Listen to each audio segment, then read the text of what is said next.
Good morning, everyone. Listen, per usual, we're vibing now over coffee in the morning because, hey, man, that's a good vibe for me. Listen, we're going to do something a little bit different. I'm going to let you guys rock out for just a few more minutes on the vibes, get into the healthy mind state, you know what I'm saying? Chill, relax.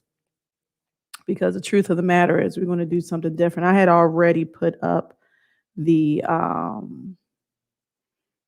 I had already put up, my apologies. What is this? Okay. I had already put up the link into the show. Um, it's pinned in the chat. It's pinned in the chat. Link to the show. Um, any and all is welcome, you know, because I believe that there's some things that have been brought to my attention. And I feel like a healthy platform or a healthy environment should be definitely utilized for the greater good. So listen, call in, Tenny and all. Um, you guys are going to pretty much be fueling the topics today. I like to do that. I don't like to always be the one that comes up with the topics. So you guys definitely have range to come in and ask questions or get the conversation started or whatever the case may be. So definitely load it up in the comment section, or you are more than welcome to call um, in order to keep everything good. I will be bringing people in one at a time, or if it's a couple people that I know that pretty much jive well with each other, then we'll definitely have that going on. So per usual, guys, make sure that you guys are subscribing to the channel Way to Fly. Make sure that you guys are sharing the content, like or dislike the content. It's totally up to you. Make sure you guys are following me on Way to Fly Baby on IG. Also, if you want to donate or support the channel, so that way I can do this for you guys, a couple different ways you can achieve that. You get the Cash App, $ Way to Fly Baby, Venmo. I'm also accepting donations that way. Or you can go to Patreon. Patreon, I am building a platform for people that want to get into the habit of just eating relatively better. You know, doesn't have to be fancy dancy and all that. Just having a sustainable meal plan and simple equipment and great food that yields from that. So that way it doesn't make or break your trucking schedule. You want to have something that's fast, that's easy, that fuels you, that tastes good, all that. And I'm putting that together on Patreon, Way to Fly Baby. That is going to be a drama free, to the script, just a absolute side by side holding hand situation. I can't stress that enough because again, it's just one of the things that got me by while I was a trucker, or should I say truck driver. So I'm gonna let you guys vibe out for a little bit more. I have some things that I just want to get in place. And we're gonna pick into the show.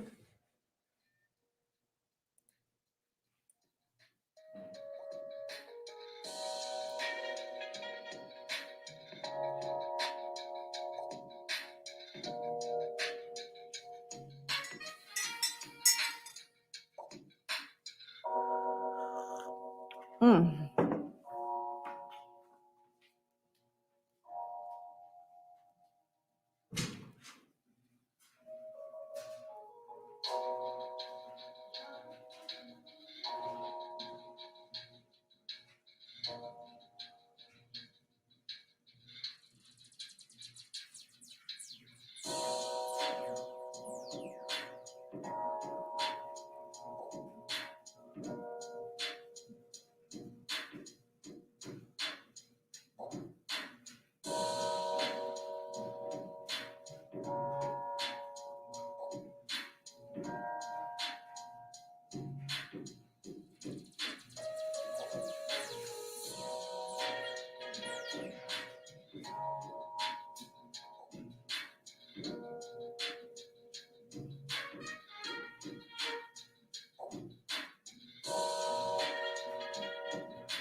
Good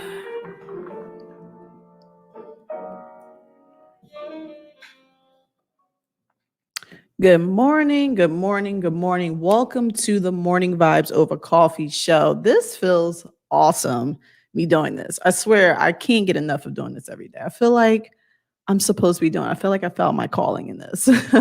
I was bumbling and bruising and trying to figure out how this thing was going to come together. But to be honest with you, it feels really good. I'm still putting together the studio portion for you guys so that way you guys have a nice situationship that will be going on in the background. So that's why the camera's not on. Of course, we have our coffee per usual. I have been sipping on a super coffee. It was a dark roast from Whole Foods. I have a couple of coffees that are making it to the crib. So that way I can do reviews on them. Alongside with that, I have a couple of people that are into coffee just as much as me. Shout out to Gold Phoenix, who hates Tim Hortons coffee, by the way, and Ray David, who has been pretty much collaborative with me and searching for some of the best coffees that is within reach for us fellow drivers out there. So we've been putting together content and things like that to get that out to you guys. Now, with the morning show, the reason why this is so important is because it allows people to assess how they really feel. Are you really upset in the morning?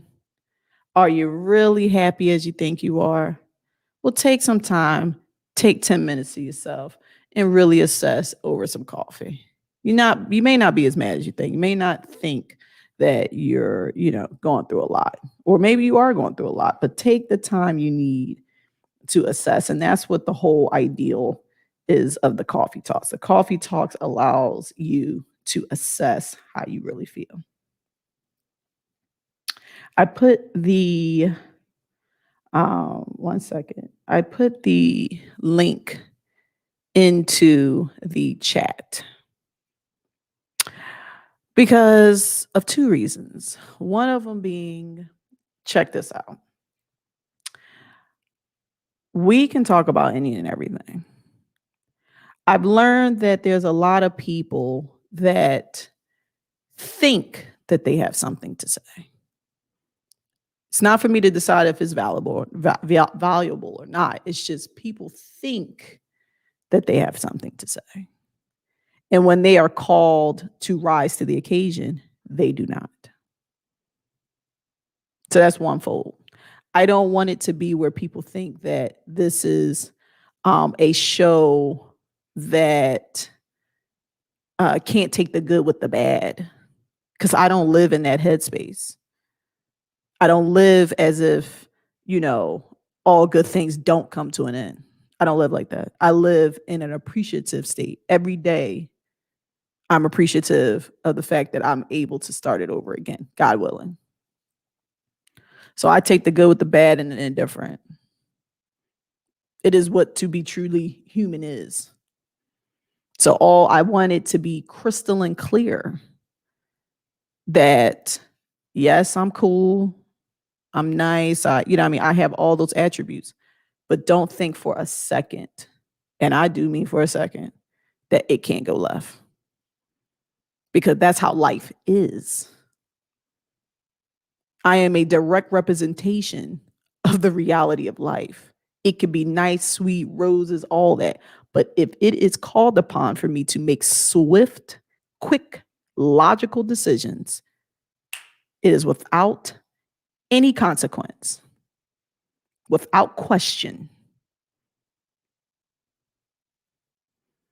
These coffee talks is supposed to be a good thing. It's supposed to be something where it lets you into a different side, because a lot of people are like onions. We have a lot of layers. We have people that are rehabilitated lieutenants from gangs, and they garden. They garden. We have ex-madams who are kindergarten teachers.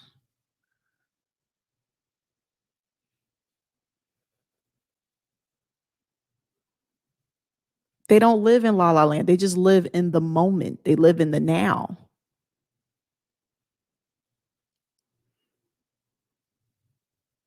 Second reason why the link is up, because just as much as a person can call in and be disruptive, it's just as much as a person that is not that way can call in too.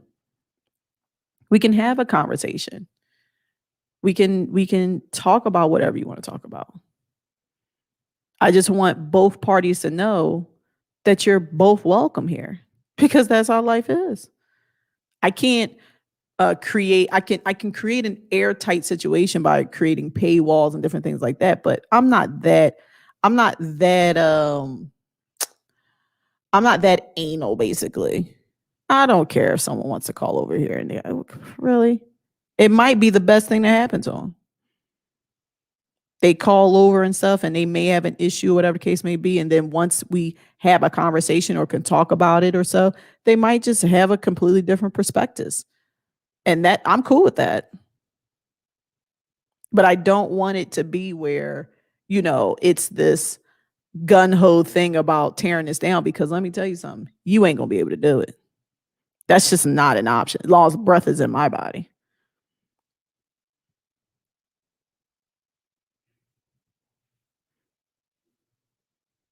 Let me sound off on some of these comments. Good morning to Rich Music.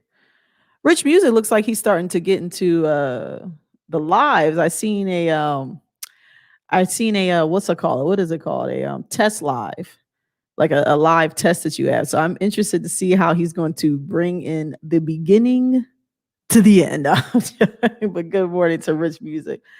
That is definitely a friend to the channel. Marcus Wilson said, I like to ride through sometimes in silence and think about life, and I find that I'm happy with the choices I made in life. That's a beautiful thing.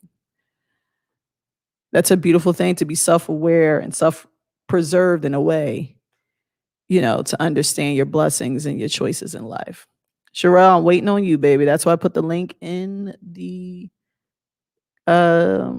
chat. It's for any and all.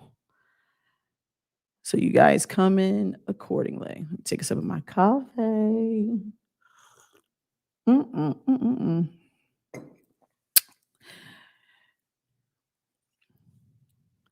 What y'all know about, gotta put my girl up.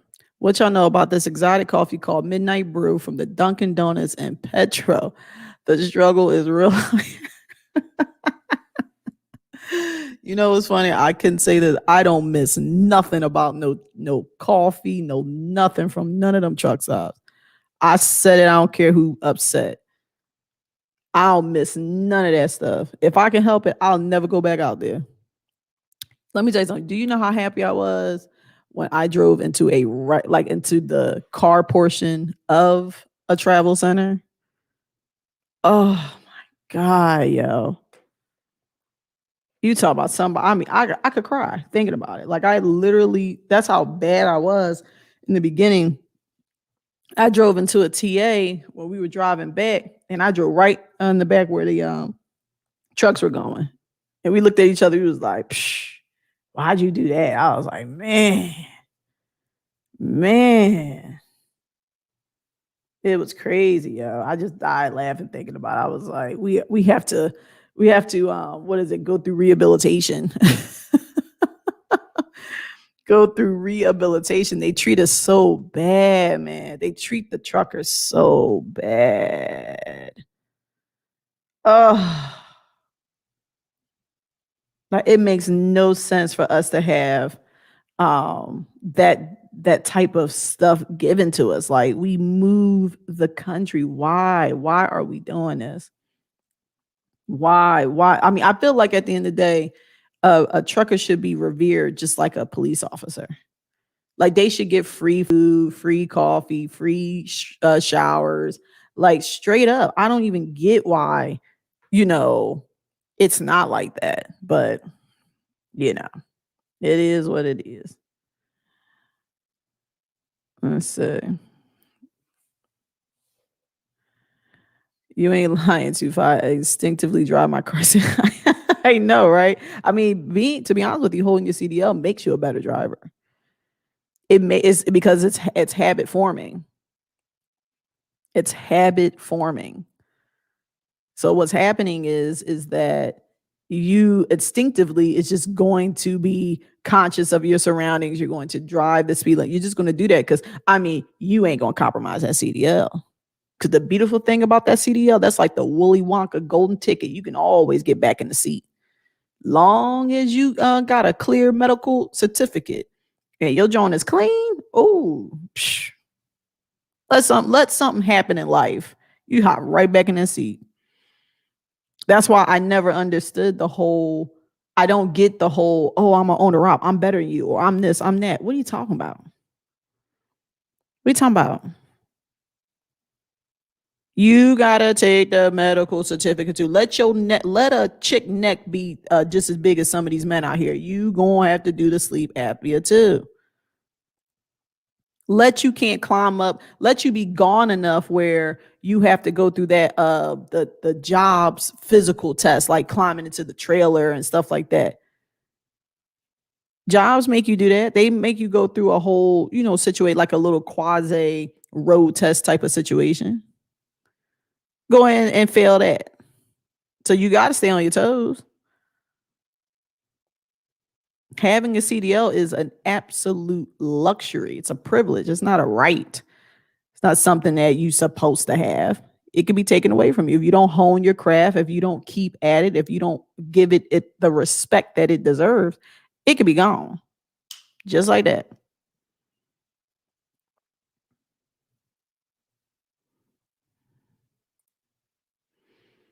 Teachers literally shape the future. I couldn't live on their salary. That's country. Exactly, man. Exactly. Like I said, are there's a lot of things that don't make sense, but trust me, it's for a reason. There's a reason things are like this. It's not something where, oh well, this is to be. No, it's everything is strategically placed. You have to understand how things filter, how filtration works. There are things that are happening at the highest, at the hierarchy of things, and by the time it gets down to us, we're the ones that have the scraps. We're the ones that are going through the demise. We're the ones that suffer. There's a reason why they keep teachers like that or have them paid a certain way. There's a I'm pretty sure of it. They probably have to do it.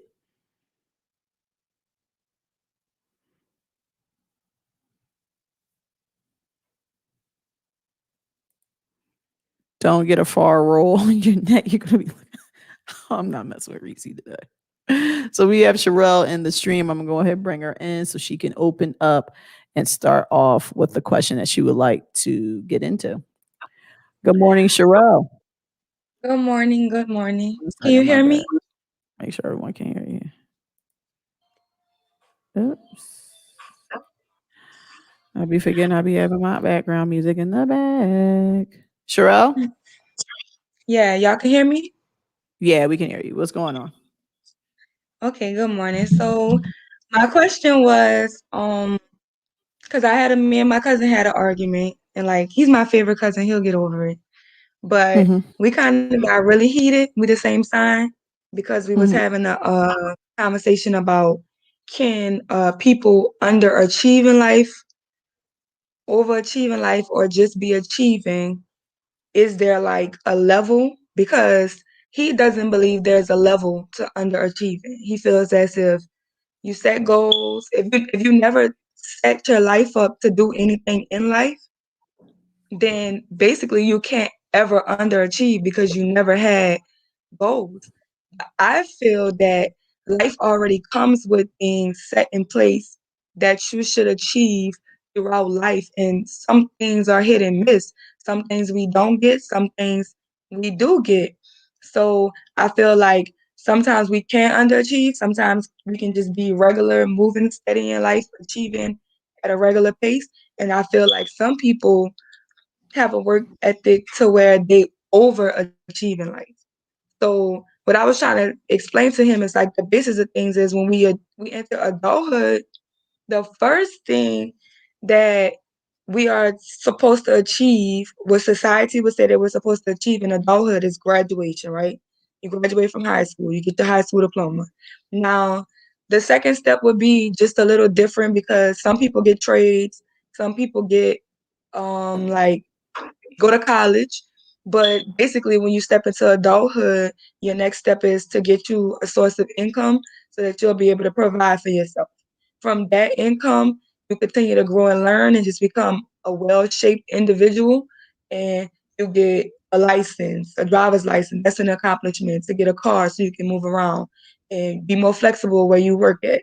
And then you get an apartment or somewhere to live on your own. You learn how to take care of your bills, manage your money. That's where you start learning financial literacy and just, you know what I'm saying? Start building your credit and things, but having this independence of yourself to be able to grow as an adult in the world. Because, when we're kids, our parents have to take care of us. They're obligated to it. I know some parents hit and miss with that too, but you know what I'm saying? Your parents are like legally in charge of you. You legally have to go to Mm. school. I mean, you know what I'm saying? You have curfews and things like this, but when you get into adulthood, especially in these first like pre-adulthood ages, like 18, 19, 20, well, we don't even really know how to be adults, but we're just, going along, bumping our heads, trying to figure it out. And then we get to certain ages where we figure it out. Maybe we've been adults for 10 years, we turn 28, and it starts to kind of kick. At 25, our brains finally full of developed. And that's when we start going into bigger things to where we might want to purchase a home, build a family, start a foundation, have kids, and have savings and investments and work and have a stable foundation to give our kids a better life. Now, I'm not saying you have to make $1 million. I'm not saying any of that because I never put money into it or what you do for work. What I'm saying is just as an adult and to be successful in life is certain achievements that you have to achieve to get there. That's my outlook on life. So Okay. if you're 30, because we were talking about his brother, I know people get defensive. But well, wait. Before we dive into it, let's dissect it for a second, so we can bring people up to speed. What you described is the proverbial um, rites of passage. That is what we are taught in life. We're taught that we go through different rites of passage, and rites of passage usually is adolescence, or should I say, infant, toddler, adolescence, teen, adulthood. There are certain markers that you hit during these time spans. So usually it will be graduating from high school, getting married with kids, getting a decent job, getting into the American dream. These are things that are sold to us, and we are taught that it keeps regularity and continuity of the economic society. So they have to pitch that. They have to have it where you guys have some type of governing beyond the government itself, but some type of self-government. So that way you can continue on with the structure of the economy. So what you're speaking of as far as rites of passage, it's interpreted by different people because some people have achieved success without doing any of that. Right. And then you have some people that did it. So what you're speaking on is interpretive. It's the same way how people interpret the Bible. Some people look at the Bible or take from it differently than some other people. So the real question is not whether someone underachieve or overachieve, because you have to think about it. Achievement is a unit of measure. People base you off of who you are based off your achievements or your underachievements. So the real question will be more so not what you think, it will be more so how do I get to where I need to go without worrying about if the achievement speaks for themselves. So say for Right. example, your brother. If your brother has lived, and I'm just speaking on biology, all humans are designed to be in constant homeostatic stasis, or homeostasis rather. So they want to be fed. They need to be in a position where they can reproduce. They want to be warm. You know what I mean? They want to be able to grow, be healthy. So that's our ultimate. or should I say the simplest form of achievements. When we move it to the next, we're talking about something where we're being integrated and accepted into society. Now that can go all over the place because the same way iPhones changes is the same way achievement changes. Someone being a millionaire back in the day don't have to take, or should I say, took way more steps than someone today. So the thing is the evolution of understanding and being picking up on the signals of what exactly achievements are. Because like I said, you have a person that will say, oh, I'm a boss bitch.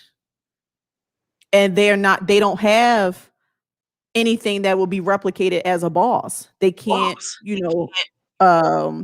they can't account for their actions. They don't take accountability of what they put out as far as productivity. They regurgitate information. They don't, apply what they learned. So that's what I'm saying. Like your argument is two people that just have strong stances on it. It's not you guys are never going to come to an agreement on that because you have your rudimentary expansion on it and so does he. So that's not the question. The question should be, okay, how do I feel after getting these achievements? Because you can be like a doctor who achieved everything, right? He took the sacrifice, but let me tell you something. He will talk about that sacrifice. He ain't gonna talk about the achievement. If you say, hey, listen, how does it feel? He's gonna say, man, was it grueling? 8 years residency, 8 years medical school, 4 years college. Like the achievement was, you know what I'm saying? That's on the wall. You know what I'm saying? Like that's a piece of paper that sits on the wall.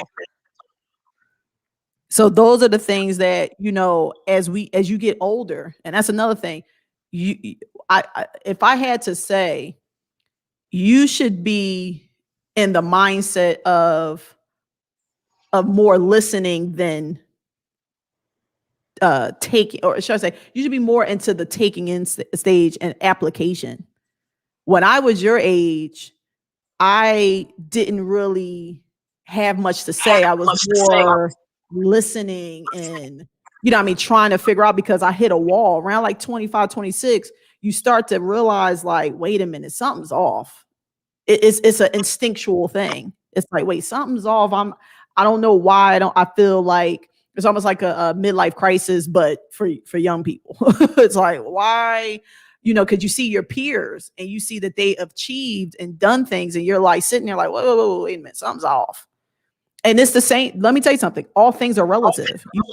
Einstein said it. You'll have someone look at you and say, man, you're so free. I have to go to work every day, 9 to 5, sit at this office, and you get to travel and see things and get paid to do it. So it should be more so of a respect of both opinions.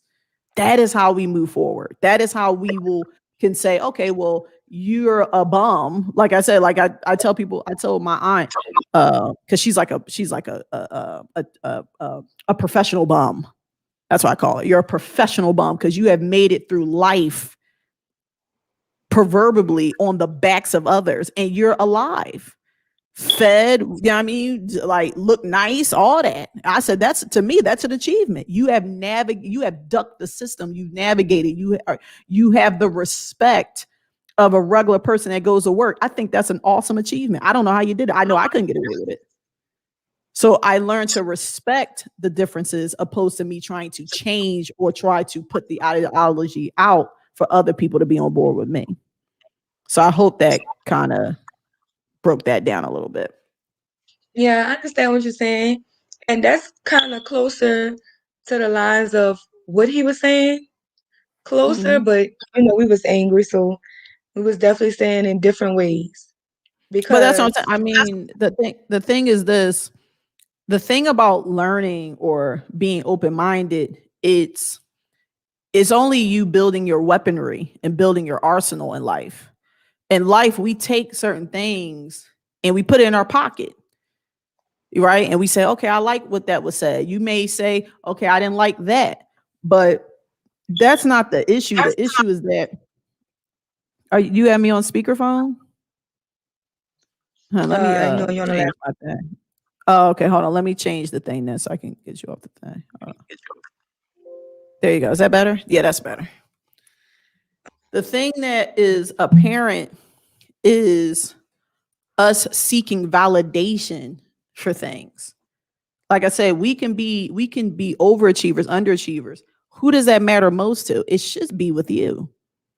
If a person is content, we should literally leave that as it be. Because the thing I used to tell young ladies, especially when it comes to dating men, I say, look at it this way: do you want to clean the bathroom? Do you want to be a janitor? Do you want to, be the one that clean out the sewers and stuff? And most people say no. But I said the truth is someone got to do it. So should we be disrespectful to the person that one takes the bullet to do it, or two does it with a certain formality that is respectful and they take pride of it? Those are the things that we have to be aware of. There's a lot of things that, like I said, people want to achieve, but they're not willing to put in that work. They're not willing to apply what it takes to do that, because people are more invested in a unit of measure, which is achievements. How many you can sit here and say, oh, I have this, I have that, I have this, I have that, but you cannot tell me how you got it, because a lot of people nickel and dime and lied and cheat and stole to get that stuff. So that's what you should be looking for. How did you accomplish, or what if you are underachieving, what are you gaining from it? And you'd be surprised how people are have ingenuity in that. A man that's able to sustain himself and walk through life with the same regard as a man that, is a high value man and stuff like that. That is an interesting thing to see. But like I said, they still treat him like a man. Right. You know So what I'm if saying? there's a such thing as high, because that's the thing is like if it's high value, it means it must be low value. If there's overachieving, there must be underachieving. Mm-hmm. And it really derived from like with my mama have two sisters, and my mom was on drugs, and the other sister, the bigger sister, was on drugs. His mom was not the one on drugs, but it seemed like that harder life made the other kids, the kids with the moms that's on drugs, have a little more ambition, and it kind of made her kids a, a little lazy. So we was just saying that, I was like, because his mom is always depressed, and I was telling her, I was like, from talking to her, it just seems that she feels depressed and she feels sad that she was the mom who stuck around out of her sisters, who took care of everything, who worked to take care of her kids, and her kids are underachieving in life the way they are. And she feels at this point in life, they should be willing to fly on their own, and she shouldn't have to work so hard to constantly take care of them. And then, you know what I'm saying? He just feels like it's not underachieving if you didn't set any goals. And we was talking in particular about his brother. His brother is 30. He didn't graduate from high school. Now, his thing is, my cousin is pretty much a homosexual. He hasn't worked. If he does get a job, he's not going to hold it past a couple. He lives with different females. You know what I'm saying? He doesn't have a car or a house. He kind of just moves around, and it's like his mom has to deal with him catching different STDs and things like that, because that's the way you're making your living. And it's like you constantly have to live off your mom, or your mom constantly has to step in and take care of you, and you're a 30-year-old man. And it's just like she's just hurt because she feels like she tried to provide a life that was better for y'all, for you to just have more in life. And she doesn't understand why he's underachieving, why he doesn't have a get up and go, why doesn't he want to work? Why doesn't he want to go get a license or get a stable job or get a stable home? Like, why is he 30 and it's not clicking for So him? here, When so he here's feels the like thing. she did everything Here, that here, she could do. here's the thing. Here's the biggest thing.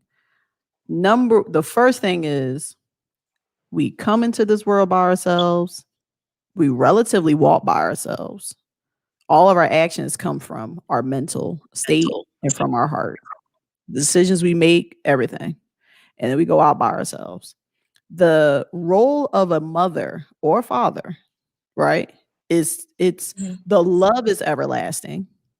The care, the affection, all those things are everlasting. But by society standards, you are, like you said, legally obligated to this person until they're 18. Okay. Mhm. If she is concerned, which to me, I mean, if I had to be honest, I wouldn't be. Do I care from a 30-year-old child? I mean, duh. Like I said, a mother or father, they're going to all say, yes, of course I'm going to care about my child and love them. But you have some parents that are like, check this out, yo. I did my best. I did what I was supposed to do. Because here's the thing, you are healthy. There's nothing wrong with you. You're going to have to figure that out. Yeah, some parents are extreme. They say, yo, get out and push you out, basically, like, I don't know if you know this about swans or ducks, but when they're walking and their little ducklings are following behind them and one doesn't jump from the nest, they will leave that swan. They will leave that little duckling. If one falls, and they don't leave all the other kids to go, they don't do that, because the way they're looking at it is more of you can be made. That's the truth. That's how life is out in the real world. As humans, we disconnect and connect when we feel it's just.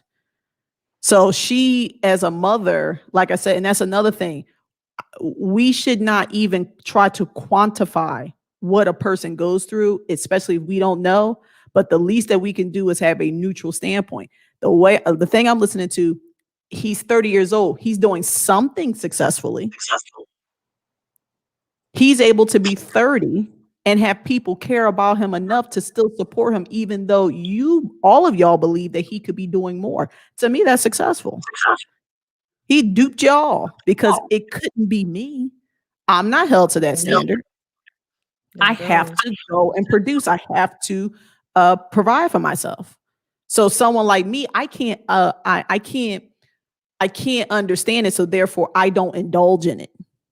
So if you guys are taking time out of your life being, meaning you're wasting minutes as we speak, talking to someone that is technically achieving something that you can't achieve, which is you just saying, you know what, dude, you're alive, you're cool, I'm gonna go do what I gotta do. That's the real trade-off. That's the thing you should be worried about. Why am I concerned about someone who at the end of the day, they are alive and well? Why am I concerned about something that I don't identify with? I don't agree with. I don't. And when you notice that, I swear to God, you will literally forget this guy even exists. It is not up for you to understand how he's 30 years old and he made it. That's not your journey. That's not your question. No, I mean, I understand what you do.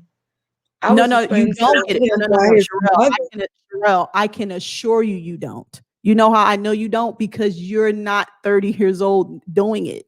You don't get that. You can think, you can kind of look at it and make it. You don't know, because see, your path is to be an achiever. So you're concerned, like I said, you sitting there looking at him, even to have an opinion. I'm urging you, stop. That's not what you should be worried about. That's his mama and stuff. Listen, that has no bearing on you. None. It doesn't change anything. You are a smart, bright girl. That's what I'm trying to get you to understand. All of this doesn't matter. It's irrelevant. Who cares? You have to look at things and say, okay, I see what I don't want to do. I don't want to be 30. I don't want to be someone where their mama is concerned about them and stuff. That's what you should be taking out of all of that. Wow, you're 30 years old and you have your arms and your legs and your sight and you have the ability to get up and work. Well, I tell you one thing, check, I'm not doing that. Next. That's how swift you have to be. Because if you let me tell you something, things like that are polarizing. You keep worrying about things like that and watch eventually, like, and this is, if I'm wrong, men tell me if I'm wrong. People that worry about um, things that don't concern them become them. If you worry about haters all day, you'll become one. You'll become a hater. You worry about something over here that has no bearing on you, no business of you, you become that. You have to take the lesson and see, okay, I see what's going on. And you reel it back in because you never want to step into someone else's world. It's like falling through a rabbit hole. It's like Alice, you know the story of Alice in Wonderland? Mm-hmm. That's what happens. She fell into their world. And the whole idea was her to get back to hers. You know what I'm saying? She had to go through all this bull crap to get back. That's what you have to take out of something like that. When you see that people are not, it's not even a level, it's a blatant fact.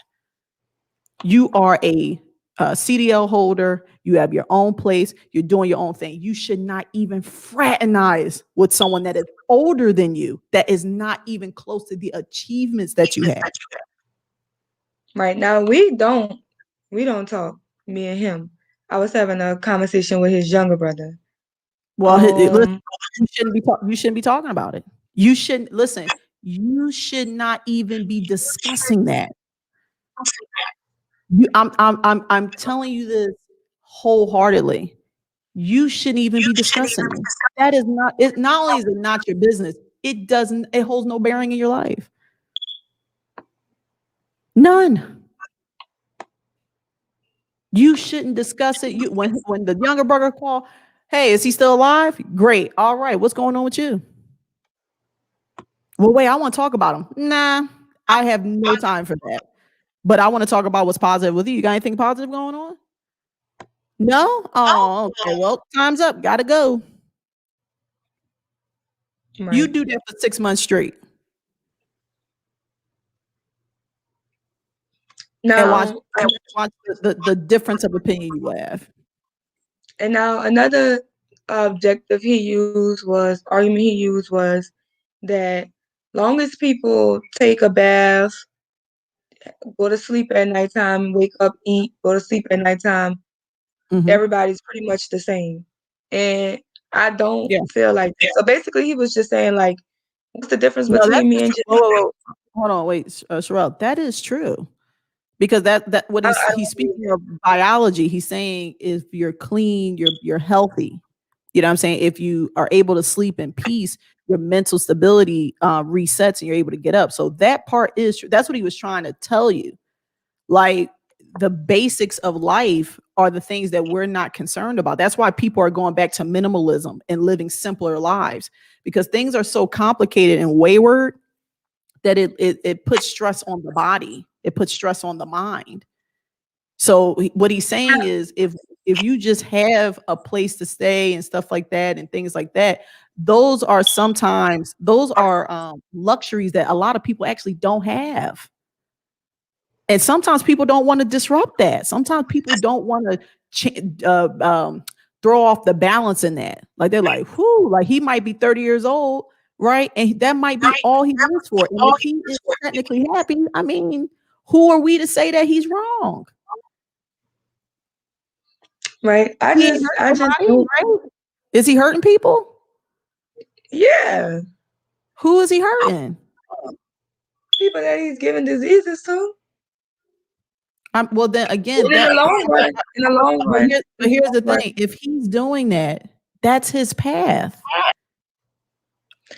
But in the long run is what I'm saying is I don't weigh scales on because he was just trying to say like we're just the same as Jay-Z. But I feel like You're when we not. say Whoa, everybody's this, whoa, whoa, whoa, whoa. We are not this. It's really. and that's what I'm saying. Like when I feel like people weigh themselves on different scales, I feel Mhm, like you diminish everything that those people put in work for. Like first mhm, of all, I can't walk around for 2 hours because I sit down all the time. I can't walk around for 2 hours in heels. That's how much I sit down and drive. Beyonce mhm. dances in 10 hours straight in heels. Why should I compare myself to her or say I'm just as equal as her? Well, And like making it, I here's a feel like better that thing. diminishes everything other people work for Here's the you to thing. say, well, we the same Why anyway. here's a thing that we could look at. Why can't we leave entertainers as entertainers? Why are we comparing ourselves to them anyway?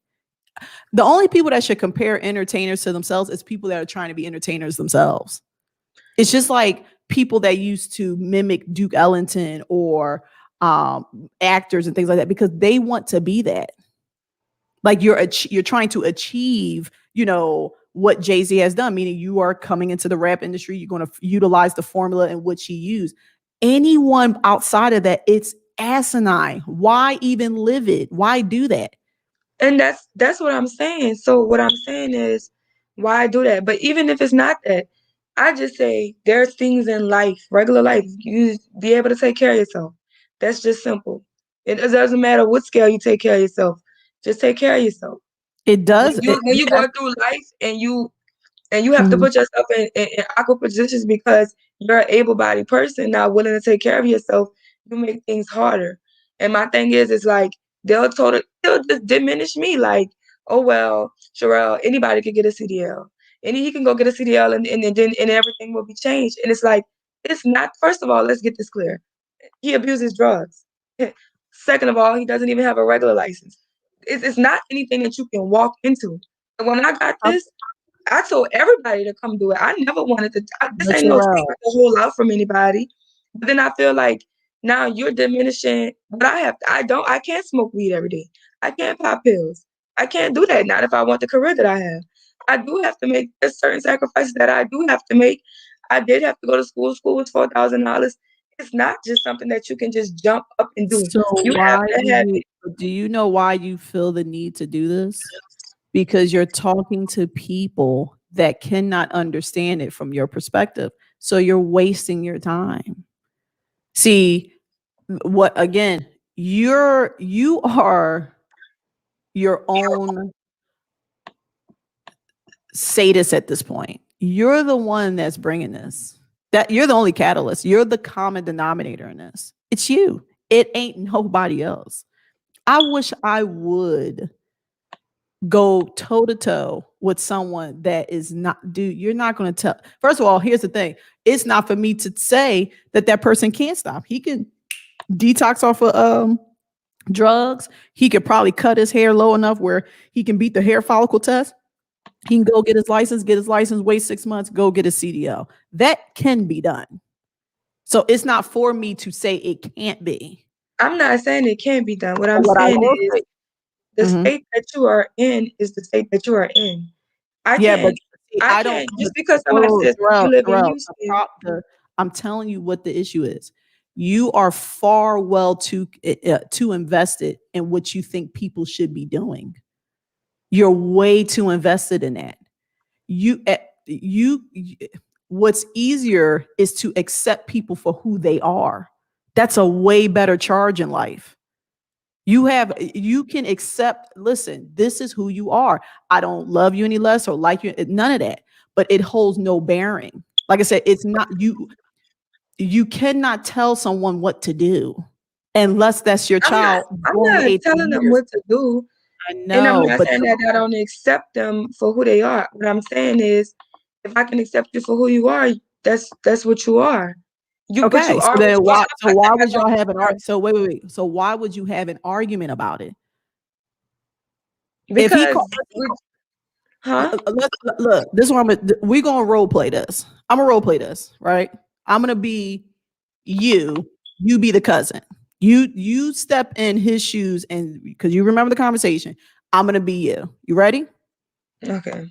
Got it. All right. I'm guessing he called you or did you call him? I called him. Okay, brain. Yo, what's up, cuz? What's up? What's going on? What you doing? What's up? Wait, so you me?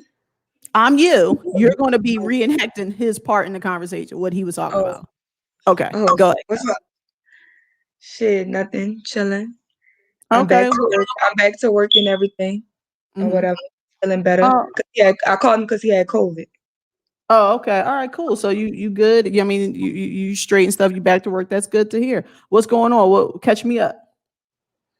Nothing, just focusing. I'm focusing back on my music thing. Okay. Trying to do my music thing. I wanna go back to I don't wanna be a rapper anymore, but I do feel like I could be a creator. So Imma start writing beats and things like that, charging people to record the songs and stuff like that. I Okay. just banking back on this because I set out to do this since I was in school instead of going to college and things like that. Mhm. Okay. I That's decided to dope, say I man. was gonna do the music thing, you know what I'm Mhm. saying? So As long as you're staying within the mode of happiness, bro. I'm cousin. I'm proud of you, man. I mean, at the end of the day, as long as you're trying, right? That's all that matters. So, what else is up? Talk to me. none, man. Just trying to get it out here, trying to get Clicky out here, cause I don't want him to fall Trying to back get into what? Clicky is his other brother. Okay, go I'm ahead. trying to get Clicky out here. Well, I'm trying to get my brother out here, you Hmm. know, try to get him to just switch from the life that he living down there, whatever. He come out here, he'll get a job, things So, like that. wait. So, you trying to get them into music with you, or get them at a No, job that you're no, at? yeah, get him at the job where I'm at. But Okay. I know that, people get caught up in these lives where they want to be gangsters and stuff like that. And Whoa, cousin. Whoa, time out. How we get from music and what you got going on that's positive, talking about your brother at this point? I'm sorry, I missed. It's a disconnect. What just happened? we're just catching up on the family. Oh, okay. You know, he's 30 years old. He been doing that. So I This mean, this the other one. This a different one. He's 35. listen, we gonna just wrap them up into one. All right. It's okay because it's six We're gonna wrap. brothers. Listen, we don't. We just gonna wrap it up into one. At the end of the day, they're grown. So what else is new? None. Nothing. All right, man. So listen. I'm gonna holler back at you. This and the third, blah blah, and I'll talk to you later. That is how you should be. You see how when you're talking up when he's talking about his music and stuff, that's what you breathe life into. You're like, oh man, all right, cool. You healthy. You doing your music stuff. The minute it becomes negative, done. Conversation over. Because that's you now protecting your energy, you protecting your orbit, you protecting you. You don't need to check in on family. You drive that truck by yourself. Why are you even stepping past that? That's what I wanted you to see. I wanted you to see how swift and quick. It was no disrespect to your cousin. You were there for him in a supportive way. You were there for him when he talked about him making the switch from rapping to music. You was there. You paid him his roses. The minute the conversation went into something that serves neither you or him, conversation done. And see, I reeled it back in. Hey, is there anything else I need to know? Oh no, everything good. Cool. Peace. I gotta go. Right. You do that 6 months consistently. Guess what's going to happen? He ain't going to call you no more. Because guess what? The two things he got out of you: one, you ain't got time for his silliness, and two, he now has no extra time because he needs to get on his stuff. He see that you're doing it, and if he respects you, he gonna do the same. You are how old, Sherelle? 26. 26. You should not be concerned about what a 30, 35-year-old men are doing. You shouldn't even blink an eye towards it. They've been doing it before you went into trucking. They've been doing this. There is nothing that you could that's ingrained. That is you it's nothing you can do. I can't even stress it. There's nothing you can do. All you can hope for is the best. Meanwhile, on the other side of town, you getting money. You trying to figure out, okay, listen, if I want to walk in hills, I need to figure out a way to get more exercise or get on a caloric deficit. You're not busy enough. And when you get busy enough, you will start to see a difference in the phone calls, the conversations. You will be aligning yourself with people that are achievers in physicality, mental awareness, financial stability, because these are the things I hear that you want to know. But when you're telling us about things or talking about things. You're talking about things that hinder you. And like I said, I'm as a woman myself, and this is woman to woman, I refuse to let you go down that path. I can't let you do it. So it's not that I'm cutting you off or nothing like that. It's me trying to put the mirror and say, we're talking about Sherelle. Every time you come on here, I want to hear what's good about Sherelle. I want to hear what achievements Sherelle made. I don't want to hear about no fools. I know I could care less. And I want you to start caring less. Because that is the cycle, or that's the thing that we have to break. His achievements, it holds no bearing. It's you. What are you trying to achieve? Please don't tell me you're trying to achieve the fact of him, just getting into a job. That's not for you to decide. A good achievement is for you to come up and say, you know what? I haven't talked to people that hinder me anymore, and I feel light on my feet. I don't stress as much. That's what I want you. That's what, and like I said, I get what your cousin is saying. Your cousin is saying, if we look at it relatively, that guy is happy. He's happy giving out diseases and laying on his body. He's happy. If he wasn't, he would change. People, oh no, he's depressed and stuff. That's not, he don't see it that way. He's looking at what he's doing is sound, because when people come to that in their brain, they make changes. They be like, oh no, this ain't working for me no more. They don't get any value out of it. They don't. And that's the biggest problem. The biggest problem is we want the best for everyone else. What about if we put all that energy into us? Do you know how super Sam fantastic you would be if all you thought about was yourself? That it's the tried and true saying, God only help those that help themselves. When you invest in yourself, when you're making sure you're hitting all your achievements, all the things that you believe, all your moral value comes into play. That is the ultimate achievement. Right. Don't worry about what these people got going on, Sherelle, please. Because you will become it. You will become the very thing that you hate. Gold Phoenix said it perfectly. You'll become the very thing that you hate. Because where the mind goes, the body follows. That's why we're telling you, get up out that area. Get up out of Houston. Go somewhere out of your environment, because when you become comfortable, you become stagnant. I did. I just left my environment though. I don't even know nobody in Houston. I'm just here by myself. So when I'm here, I'm just pretty much inside. I feel like leaving my environment is leaving New Orleans. So my thing is this. If that's the case, being in isolation is a good thing because it allows you to detox. But like I said, someone at your age and someone at your psyche, you should be aligning yourself with people that have the same goals as you. So I will move around areas and move around to places or migrate to places where they're along the same similarities. So say, for example, if you wanted to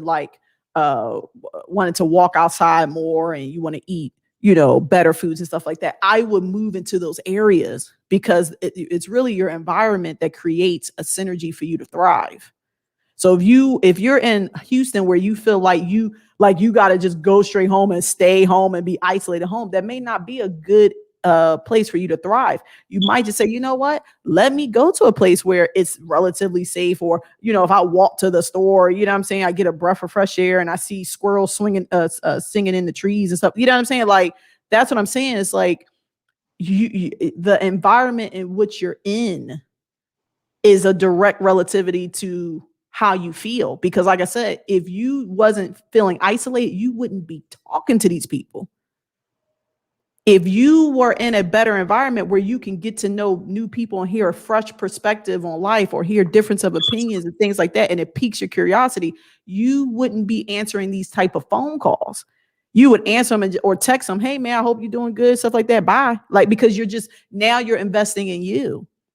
And now you're trying to develop who you are as a person. Right. You know what I'm saying? So that's what I'm saying. It's just, I want you to get into the mindset of application. We can talk about what other people doing. We could talk about all the things we want, but application, meaning, like you said, graduating, coming to a commencement, like you reach this level and you commence. And then you go to the next level, then you commence.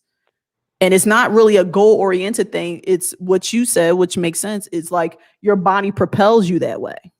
You know what I'm saying? Your body will give you off sensory. It'll, you know what I mean? Like it's like a conscious, like, you know, if you're doing something that you ain't supposed to do, you'll feel it. You know what I'm saying? Like you'll think about it and stuff. So these are all things that takes more precedence over a 30-year-old guy that's giving people diseases. You know what I'm saying? Or your cousin that, you know, he's trying to do well, but he keeps, you know, looking after his brothers. Those are things that, like I said, they're designed to trip you up. No tea, no shade. That is designed to keep you still within reach, and you got to sever that. I'm talking about snip, snip. Right. I understand what you're saying with that. Because even though I don't talk to them on a daily basis, when we do talk, because we haven't talked in so long, it's always turning into an argument about what's going on with the family or why I'm not talking to them, or you know what I'm saying? I guess it's just not. But I told him that I'm like, we could just stop arguing about it because you're never gonna see it the way I see it. You're not gonna see it because people who make excuses are people that just make excuses. But But it's one of those things where, when are you going to take responsibility for your actions? When are you going to take or accountability for your part in this? When? What has to happen for Sherelle to say, I'm never answering this phone again? I don't know. I think that's an achievement I would want to unlock. Like, it don't have to be a bad thing. Some people don't answer the phone because they're really trying to get better. And people take that the wrong way. I'm just looking at it from a positive perspective. Dude, I can't answer the phone because I got stuff I got to do. I can't keep talking about the family. The family is going to be there. You can't change your blood. That remains. So now that is, you should be able to commence and graduate from it and move on to the next thing. And the next thing is, you can't be two places at once, right? Right. So how am I going to be able to pick up the phone and talk about the family if I'm busy, if I'm bettering myself? And then what happens is, when you make that decision, now all you can do is just see how that problem becomes less of a problem. They will know, oh, we can't, two things are going to happen. We can't call Sherelle with the dumb stuff. And two, she's protecting her energy. So eventually they're just going to find someone else to terrorize. Because people that care about you don't do that.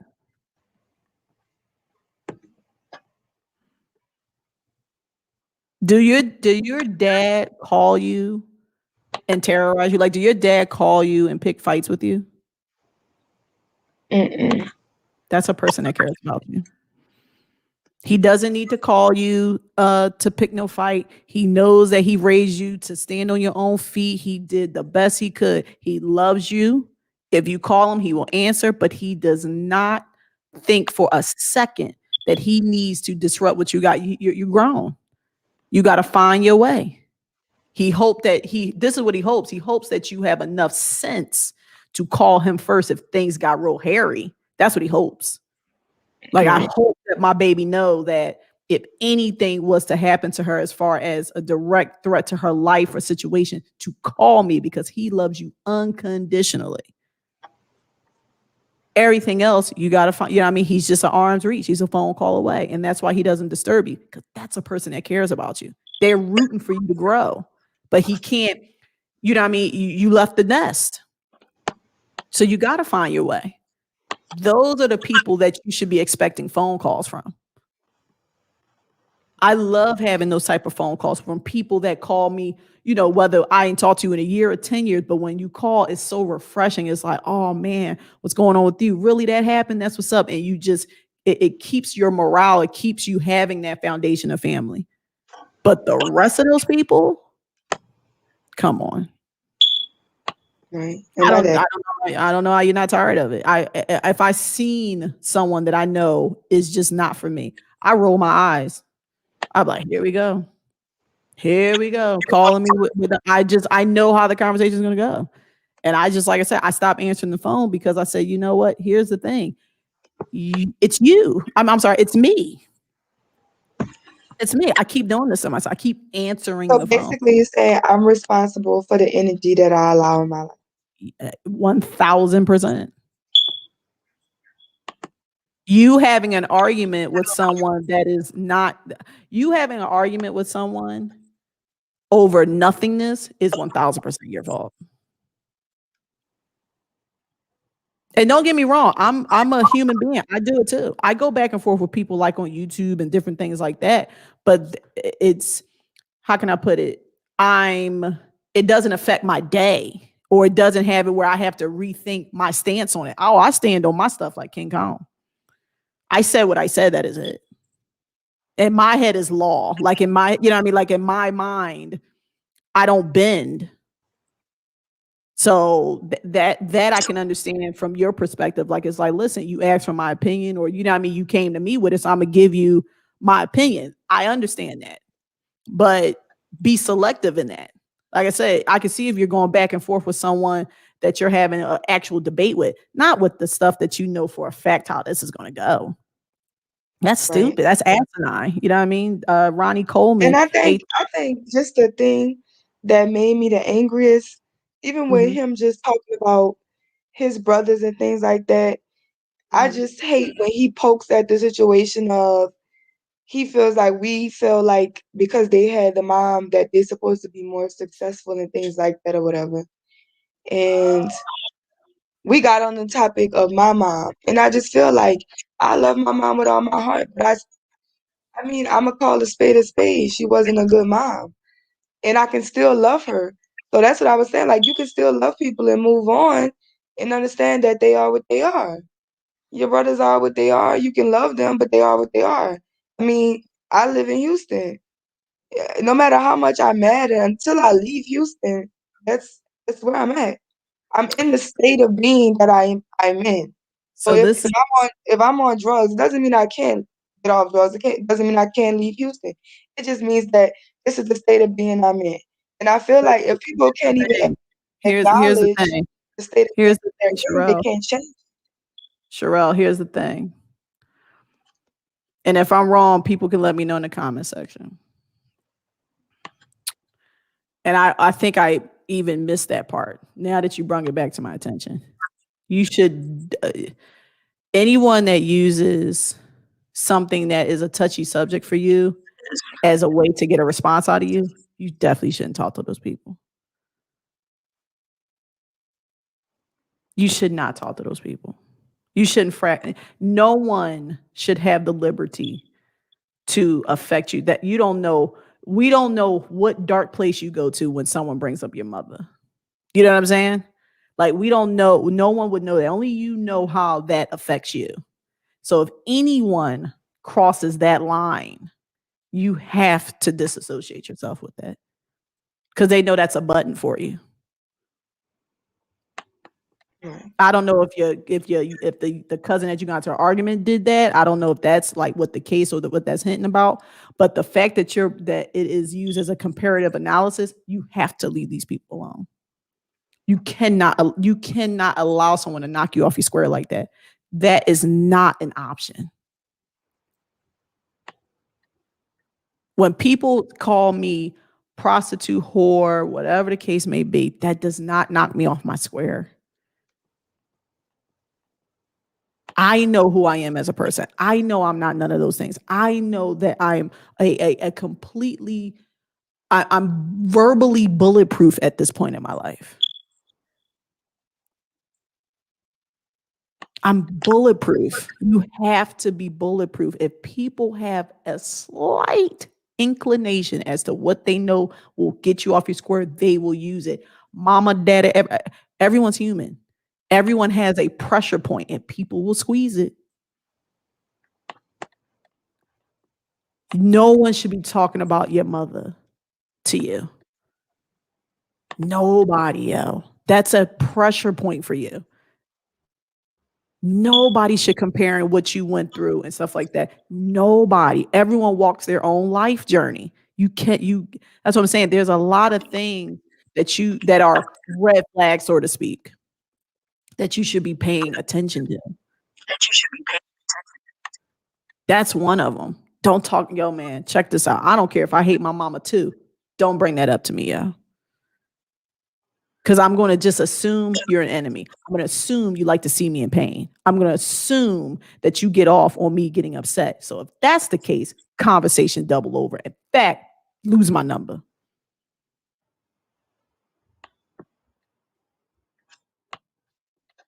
That is how swift. And like I said, they use it as a way to pluck you, open you up emotionally, and then you pour your love, compassion, your rawness, everything that makes Sherelle as beautiful as you are onto them. And those mother effers don't deserve that from you.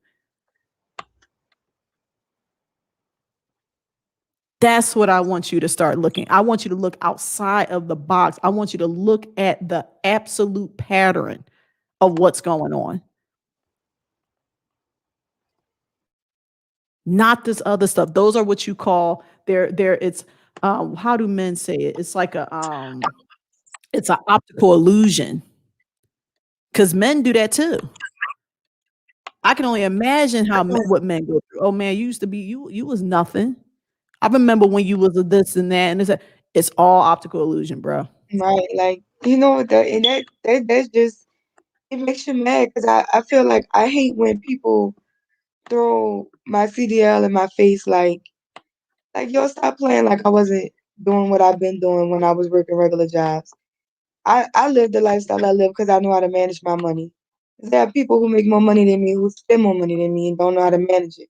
Let's be real. It's you know what I'm saying? Stop Mm. playing like this is just I just became this person or this is what made me. None of this don't make me or break me. This is something I do because I'm an adult. So why you have to diminish me or make it feel like? Because he's like okay, well then my mama feel like uh he underachieving, this whole damn family underachieving, and I'm like whoa, like how you gonna just diss the whole family because you want to defend your brother? Not a whole family. No matter what we all out here accomplishing, no matter what we all out here working hard to do, nothing that we ever accomplish matters because on your scales, everybody has to come to the level of your brother so we can make sure your brother is not at the bottom by himself. I And don't I even just know think how it's wrong. I don't even know how a bum has scales. That's new to me. Like And that's I don't, and that's I what I'm, didn't and so the thing about it is they probably don't have scales, but then no, they don't have scales. No, to see make that yourself equal to everybody else, you just take the whole scale away. the problem You is said that scales don't you exist, give so we can all validity be on to the same people level. that don't have no bearing on us, yo. In Uncle Sam's eyes, yo, he's a non-factor. And that's what I'm like, why we be paying taxes out here? People paying But that's taxes what out I'm here. saying. That's what makes because he's like that whole notion of middle class and all this and this all that is not real. Like what? Dumb middle class people really real pay real taxes. What are you talking about? The world exists. It doesn't go away just because of how you feel. The world is still here, whether we You like gotta it or not. you gotta stop looking at these people as if they're human. TB says this all the time. These people are unhuman. They're just unhuman. And like I said, you gotta peep what's happening. Every time you fraternize and talk to these people, you're taking your energy life source away. Every time. It's like literally like if you can equate your breath to money, you're wasting your money. You're hemorrhaging. You are in the you're just you're in the red.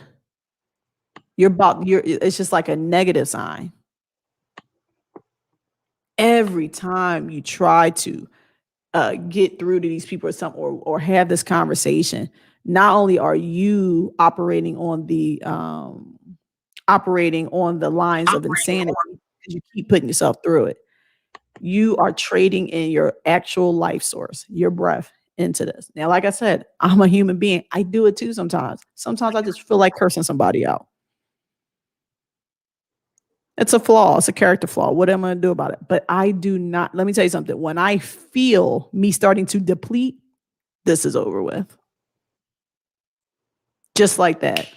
That is what it is to be um, a human being. You have to be aware of how you respond to it. If you let yourself go too far, like I said, you'll become the very thing that you hate. Like I said, Sherelle, don't get it twisted. You could be the safest driver in the world. You flip that truck. You get caught speeding.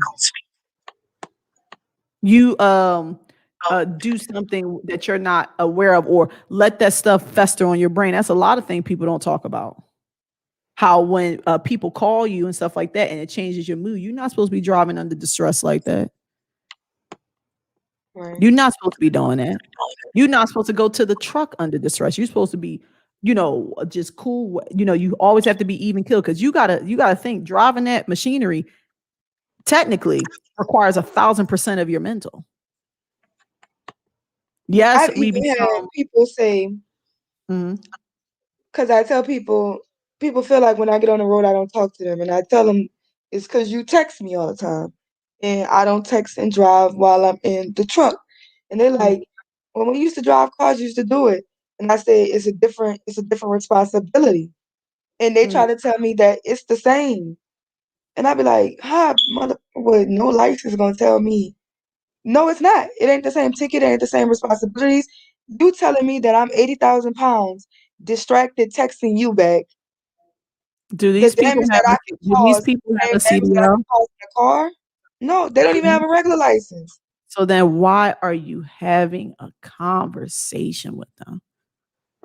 How are you even having a conversation with them? You got to explain that to me. Listen, This is pretty much everybody in my life. So why are you dealing with that? What do you get out of that? Do you talking to your family? What does it give you, or how do you feel talking to your family? I don't know. Do you like it? Depends on who I'm talking to. Okay, so we're talking What about we're talking about. we're not talking about the ones that you like talking to, because we got that. I'm talking about the people you don't like. How do you feel when you're done talking to them? Like they stupid. Okay, so why do you talk to stupid people? I don't know. You don't know. That is the just because I love them. Okay, you can love them, but I think like my biggest burden in life has been that if I was like if life was a card game, it's spades and I got dealt a handful of hearts. And I dude, you kind gotta of constantly lose just because that. Sherelle, you all these listen, this is a severe problem with Black people. We gotta stop equating things to things that serve us no purpose. Life is not a box of chocolates. It's like these are all things that just rock us to sleep, yo. Life is what it is. You deal with it daily because it's a reset at the end of the night. There's people you gotta we can't get so philosophical that we lose basic concept of things. If you don't feel good after talking to these people, you shouldn't talk to these people. It's just like a job. If you don't like that job, you leave. You don't go back and forth with them and stuff. You just eventually you say, you know what, we're at an impasse. We part ways. Which is crazy. And these people pay you money, and you don't argue with them, and you're arguing with people that don't pay you, that don't invest in you, don't do. I mean, it's you really, really, really, really, really have to sit back and think as to what's happening around you. It's situation. That might actually turn out to be the biggest flex I can have is that I'm not gonna go back and forth with you. You don't even pay me. Oh no, you do back and forth. If you had an argument with your cousin about that, like if I get to that point, that'll be the biggest flex. you don't gotta flex for nobody though. That's the thing. Well, who you flexing for? Why do you even feel the For need to myself. flex? You don't need to flex for yourself. Just do you. Do what makes you feel good. Doing what makes you feel good is not a flex. That's self-fulfillment for your soul. Why do you don't have to stunt and flex and do nothing for nobody. Do it for you. That's who got to go to sleep at night. You don't have to flex and do none that. I'm trying to tell you, it's a lie. This is all bull crap, yo. It's to keep you in in a tunnel vision. No, you ain't got to flex. Who flexing in the morning over a cup of coffee? Who's flexing in the morning when you're exercising and stuff like that? Is for you. You receive the benefit of it. You exercising, you eating healthy, you taking in good content, you reading books. You do that is for you. That is not a flex. You receive the ultimate benefit from it. If you always think of you first, I swear your whole life would change. It would change before your very eyes. You don't have to flex. Listen, I'm gonna tell you how you don't have to flex. I'm a person who used to believe that wearing weaves and wearing makeup would get me a man. I used to think that. I was one of those women. I have to do it. I can't be out here looking crazy this and the third. When I found out that that was not true, I tested it out. And then when I said, you're right, it doesn't matter. I've been to places and restaurants not looking like a freaking supermodel. And I sat down and ate, paid my check and leave. It's a lie. I don't have to do nothing there for nobody. Not if it compromises my very psyche, my very mental stability. And when I start living with how do I feel? Do I feel good today? My whole life changed. I don't have to flex for nobody, yo. I don't have to do that. Y'all see it. The biggest flex, or should I say the biggest thing that people don't realize is that when you're living your best life, you don't have to say it. You're just living it. I don't wake up thinking who I'm gonna stun on the gram for the day. When this person call me, I'm gonna have a zinger for him. I don't even think that far, yo. I'm thinking like, okay, like, all right, so I think I'm gonna make like a quinoa bowl today. Like, you know what I'm saying? Like, it's like I'm so simple and simplistic in my thoughts, but don't get me wrong, I'm prepared for what things happen to me. I'm prepared to take them down. Like, and that's what I want you to have. I want you to have the preparation, the arsenal, and the weaponry according to the situation. But pick your battles lightly, because this battle that you're having is literally with yourself. This is all you, Sherelle. You have the ideology that you are one thing, but listening to you and hearing you and stuff, it's the opposite. And the older cats, they will tell you that. They will say, listen, we see your intention. We see that you mean well, but you keep regressing back. And adults, they don't do that. Swift decision, done, gone. What's next? They don't do that. You can't pull your people out that way. You can't help people that way if you're on shaky ground. You know what I'm saying? You're not all the way solid with you. And I know you're not all the way solid, Sherelle. You're not. You have so much that you want to achieve. Tell me I'm lying. Nah, I'm working. There you go. So what are you talking about flexing for? Flexing is when you've achieved everything that you had. That's why people like Dirty Broke 215 or Beyonce, they can flex. They achieved everything they want. They're not in that position where, they're getting to it. They are there. So when you get to that position, then I can understand, you getting a little self-indulgent and saying, I'm a flex for the grand, you know what I'm saying? But not right now. You trying to get to where you're trying to be. You have no time to do that.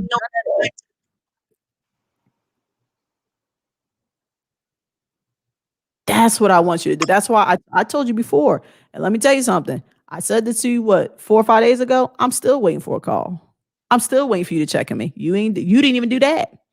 But you rather have an argument with people that are not invested in you to achieve.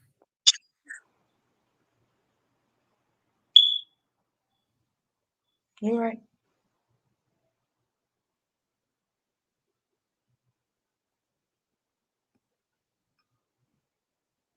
Doing better is all that anybody should be wanting to do.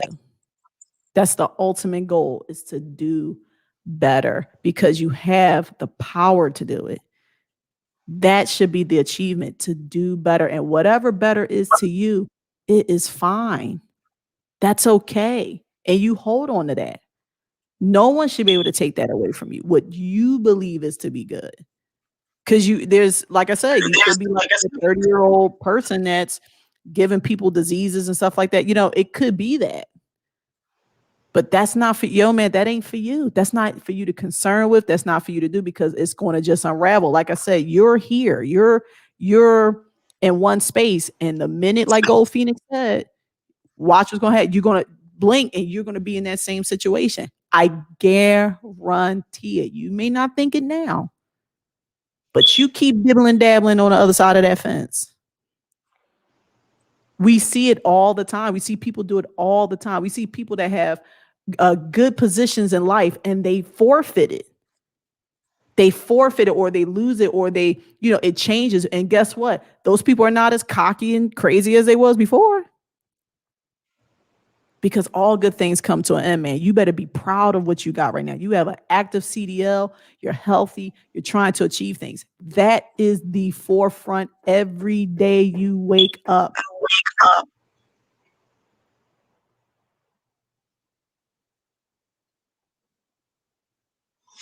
You're right.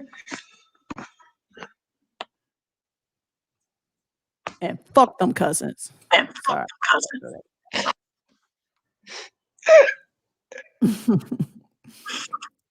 Fuck them, man. Straight up. That's just how it is, man. Gotta be like that. You gotta be cutthroat, yo. You took that test. You pulled yourself by your bootstraps. Regardless of how your parents and all that, you did all that. You give yourself a hand clap. That's what you do. Fuck all that other shit. And I get tight like this because when I see my women go through this, it boggles me, because you have all the answers to succeed right in front of your face. But you have to be able to discern. And I can't tell you that. You know what I'm saying? I'm not a judgmental person like that. I get where you are. I've been in your shoes, and all I can do is just like lead you there. I'm never going to just tell you to do this and the third. That is not healthy. You should do this. You should know. I'm going to pull it out of you so you can make that aha moment. Say, you know what? Okay, I see what you're saying. All right, let me try that suggestion. To people telling people what to do, that is hard. Listen, those people are living vicariously through you, because they ain't got the balls to do what you do. You should do this. You should do that. And you're the only person that I talked to that gave me this perspective on it. What you say, It baby? was just a bigger perspective. I said you're the first person that I talked to about it that gave me this perspective on it. And it made me look at things just different, from a different view. And that's the whole thing about it, right? Like, you want to align yourself with people that have a veneer, or have a it's not really a different perspective. It's something that it's tangible. Like, I put it this way. Some people will say things, right, that's very vague. Oh, if you just pray on it, and that's vague. But something that is tangible, like, you know what, you're right. I don't have to answer the phone. What would happen if you didn't answer the phone for 6 months? That's what I'm trying to provide. That's what I try to provide to people. Huh? He'll just, I guess, get what everybody else said, that I don't answer the phone for. Yeah, exactly. He'd be someone else's problem. Like me, I'm think I'm all that, and I'm my highness, and But why? But here's the thing. Or what I do with my You money, are. that's what they figuring out. But Sherelle, you what I do with are. my money, because I don't have my money to give them. So when I But tell people Sherelle, no, they feel like I'm broke, and then they feel like, well, she ain't got no money. That's why, because she'd have gave it to us if she had it. but Sherelle, I they don't have suppose. my friends don't like me. Sherelle, listen. Here's the greatest thing about it all. They're supposed to think that you're broke. Million people that have money don't want people to know they have it. I don't want you to come to me for money. You're supposed to think I'm broke. That's the whole truck driver thing too. Because every time you talk to truck drivers, be like, "What's up, big money?" Oh, me, I'm doing bad out here. You the one with all the cash. That's just Bingo. conversation. Yeah. That because people that have listen, people that have what you call new money, it's fleeting. That's why people that have money and know how to take care of money and know how to have substantial money in their life, they don't do none of that stuff. None of that flamboyant stuff. They don't do it because they know where it leads.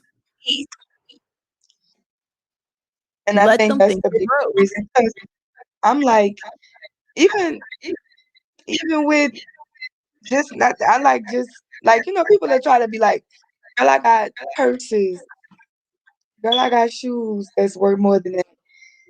And I just be feeling like y'all don't have bank accounts. Y'all really got to put y'all money in the clothes and put it into your ear.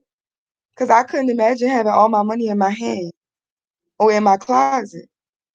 But people gonna always look at me as broke because I don't. If I hit the lottery tomorrow, that's just not who I am. That's just not how I was raised. I'm just not the designer girl. I just don't care about it.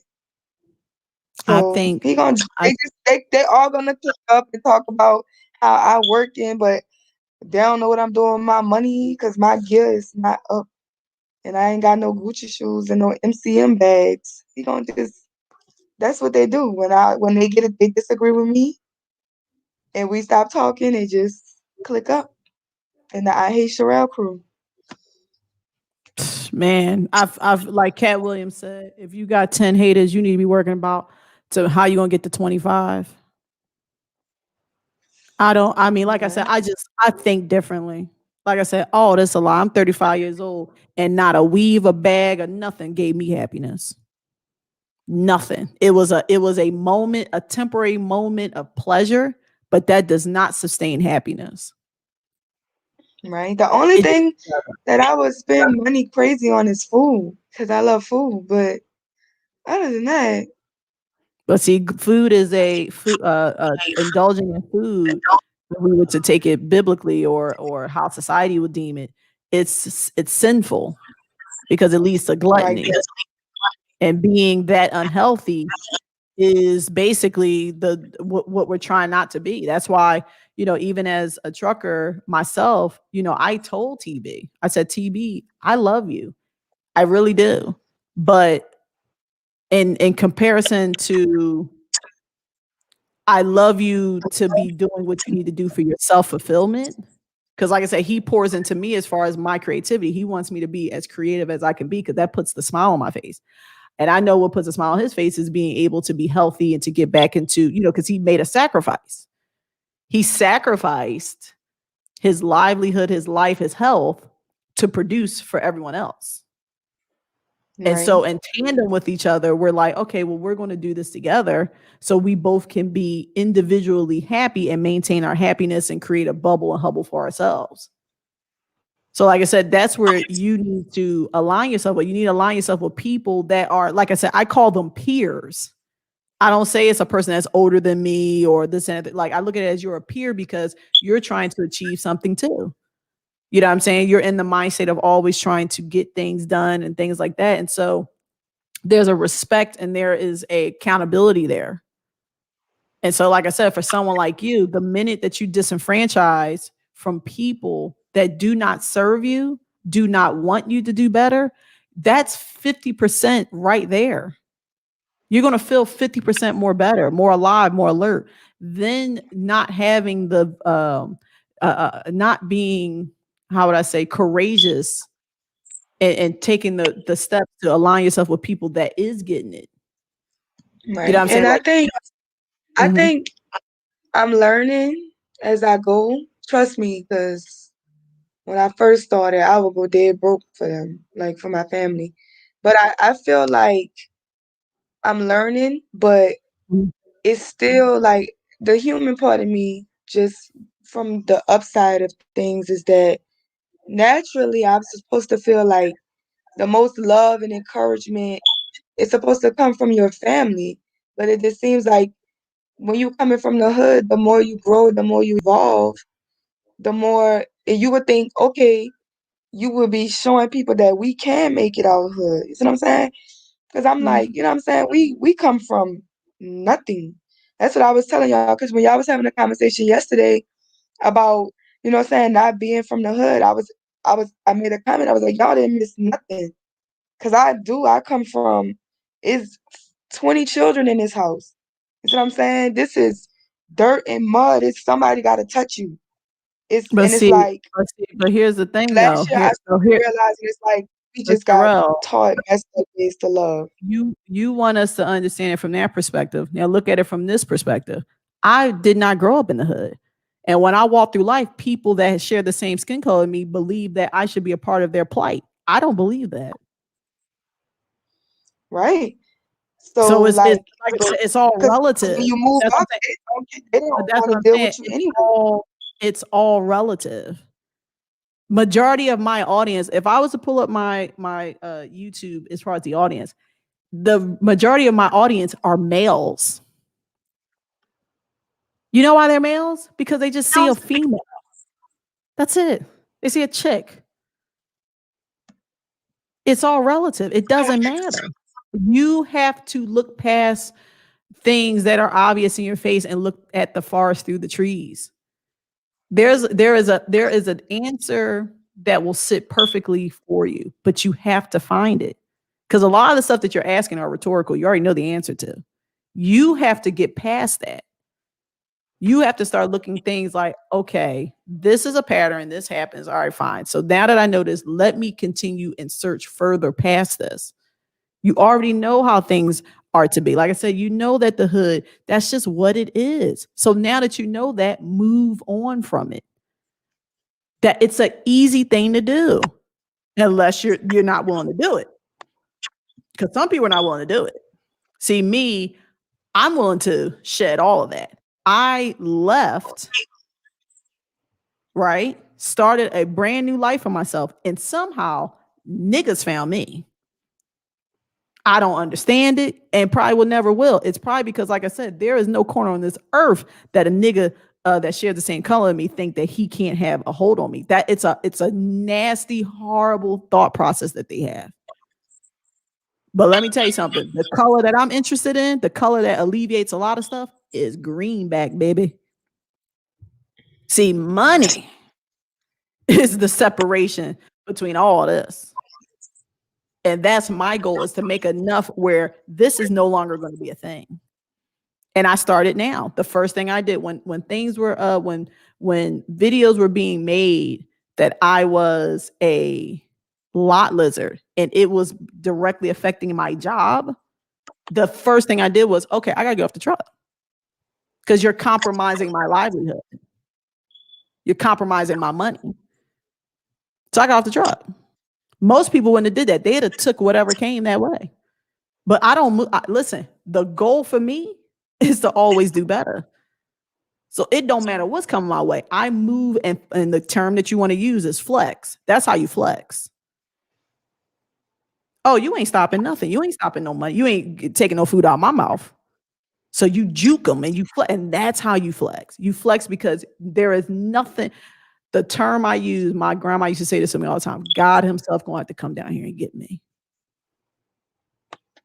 There ain't no person on this planet that is going to deter me from what I have to achieve. That's a bond between me and my God.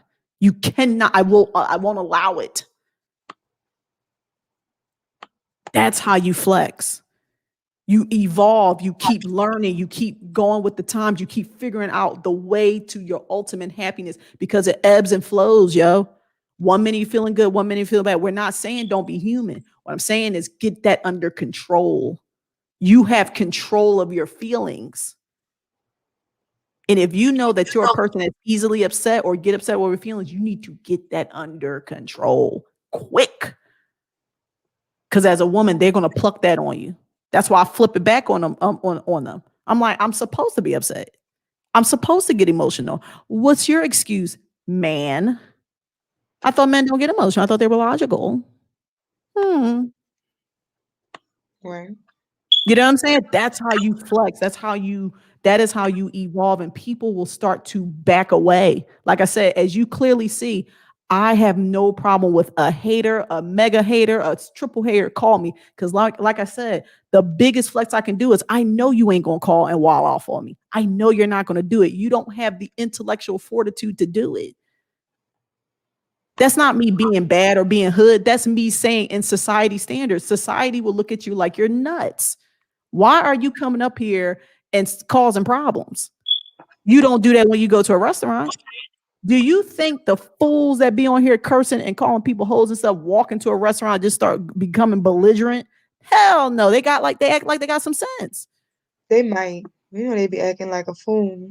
They And don't, like a unless fool I'm sugar. all about, they don't. Let me tell you something, Sherelle, you ain't never seen I nobody don't know the walk. people though. I just know when y'all post them. I don't really know who they is. No. I'm asking you. No. Forget all that, Sherelle.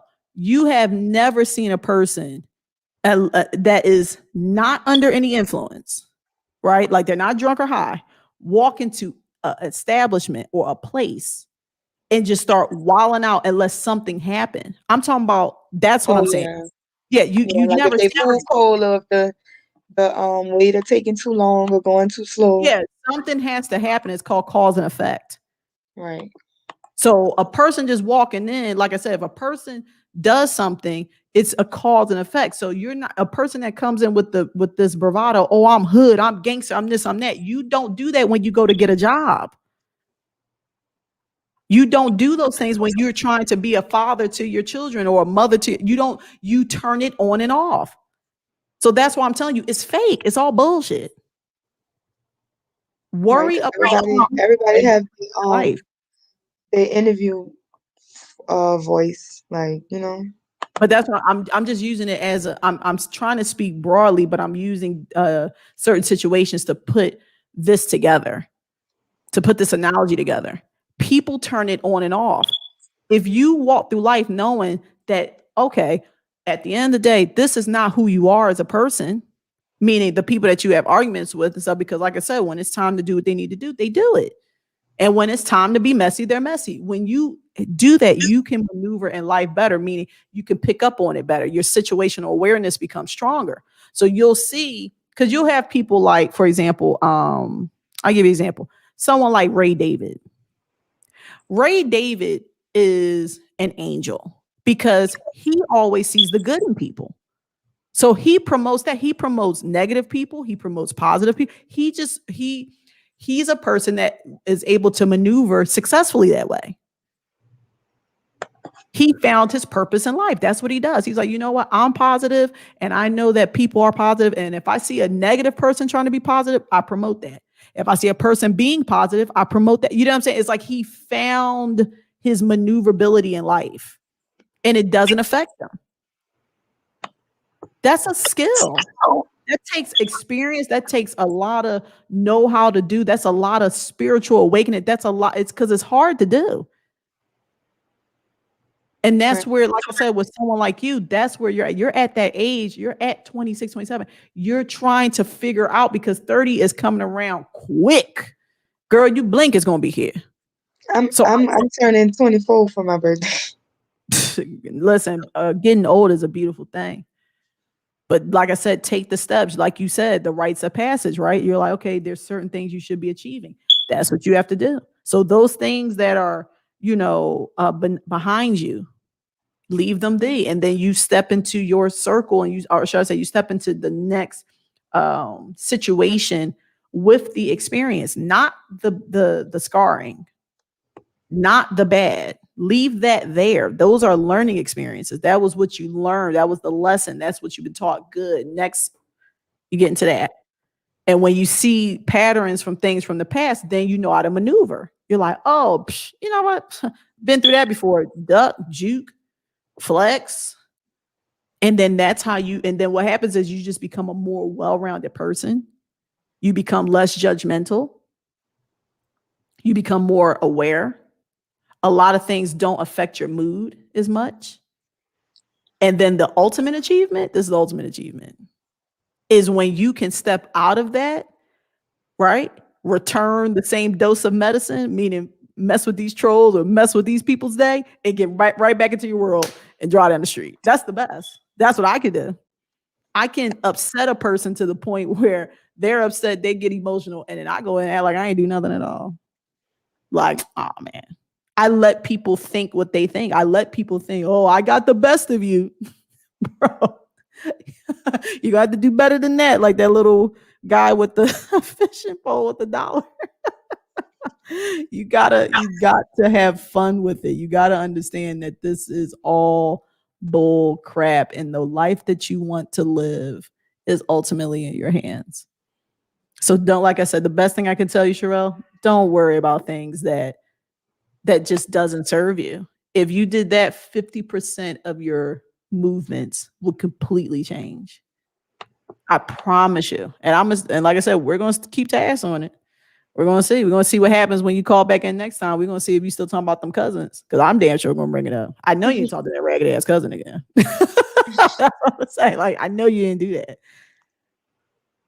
And we're going to see. We're going to see how long. Some people take longer than others, but for the most part, I think you know exactly what you need to do. I think that you are it's a scary thing. It's a scary thing to know what exactly you need to do, because now it's on you to achieve it. And that's what going through the 20s is. Because you'll hit, like I said, you'll hit an age where you like, oh, I know exactly what I need to do. And now all that time that you put it to the side, say, oh, I was doing, do it later, or oh, I'll get to it. Now it's in your face blaring. You got to do this. And that's the scary part, because now you got to make some changes. Right. I guess that's why Scissor said, God bless these 20 somethings. Oh, yeah.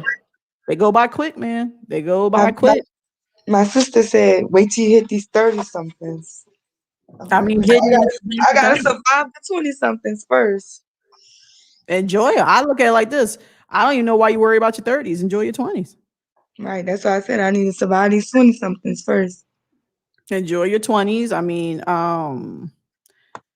God willing, 30 is gonna come regardless. You know what I'm saying? But look at it as, like I said, if you're having these thoughts, that's because there's something above you or something outside of you that's governing your body. It's governing your mindset. And those are the awakenings you should be paying attention to. Like, Right. okay, But why am I thinking different? I think that's my talent. Like I never like was the singer, the dancer, stuff like that or whatever. But I started to look at things to where me being dealt the same hand as a lot of people, but being able to move different is my blessing. You know? Of That's course. my blessing, like just having a strong mind. Because I guess my ex made me realize, because he has schizophrenia, and I was like, I think, you know what I'm saying? Which I was simple with my praising of God. I feel like I thank God for air, the sun, water, because I mean, these are things that nobody can live without, and nobody can make. God literally governs the sun and water and air. It's all just freely flowing here for us to survive. So when we wake up able-bodied with that, then God has already gave us enough for us to achieve what we need in life. But I never thought about is that a strong mind is a blessing. Like that is Yeah. that's a blessing from God, because everybody really don't have that. But a strong mind is something that you practice on. That's not, people are not born that way. That's something you have to train yourself to do. That's why self-preservation it's the key. It's what separates you. If you have it where you can self-preserve, meaning you can incubate in your thoughts, assess your feelings, and take a second to make sure that anything that you do has a positive outcome from you that you're cool with, you'll be fine, yo. That's why I say you'll have people that, like I said, you'll have someone like TB who, like I said, he goes through beefs. I can't express to you how much hate this man gets. But the reason why he wakes up and smiling every day, because he's self-preserving. He lets it get to a certain point where if it enters in his orbit, oh no, absolutely not. That's how I am. It's like certain things just don't enter into my orbit. So I'm not dealing with that. Y'all may think it or so, because like I said, we know how to play the game, but see, like I said, that's a age thing, that's an experience thing. You should watch this movie. It's called Limitless. Let me think. Watch Limitless. It's with Robert De Niro and Bradley Cooper.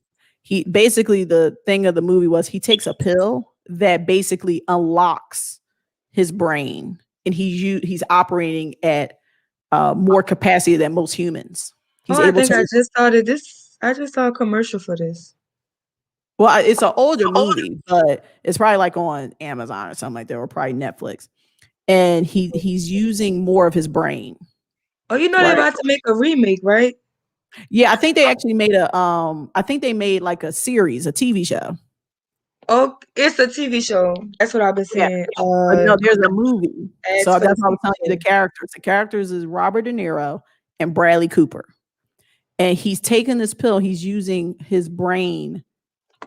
He's recalling things that had happened, things like that, because that's what happens. We store short-term and long-term things and we use them accordingly. But we have to be in certain situations for it to arise or for us to, like to utilize that information. And so there's a part in there that was it was to me the most powerful thing. He said, Robert De Niro says you cannot take a pill and think that you can go past the experiences of life. Robert De Niro is 40 years, or I'm sorry, 30 years into his field, right? 30 years. He's seen it come, go up and down. That is invaluable experience. And yes, you may think that you're smarter or you may know the way, but you cannot go past, like you said, the achievements. There's certain things that's how games are set up. That's how life is. You can't go past certain things. You have to go through it. You just have to go. You have to walk through that door. And that's what makes or break people, because some people are just not willing to walk through that door. They want to take a pill, or I just want to ask everyone how it's going to be, and then I'll just bypass it. No, you want to have that experience. That's why jobs will say, okay, you got 4 years of college, plus we want 3 years of experience. Right. If you go to a place where it says, okay, well, we'll hire you just like you are, you might want to be wary of that place. That means that they don't care. They're not investing in you. They know that you're going to hit a wall, and they're willing to let you go. So you want to look for places that take it into accountability, because then they know, okay, well, we know that you are at least aware of how to get the job done. And those jobs usually pay better, and they're better for, what I'm saying? It's like there's a reason why things that are to be achieved is not as easy for everyone to get. There has to be a separation.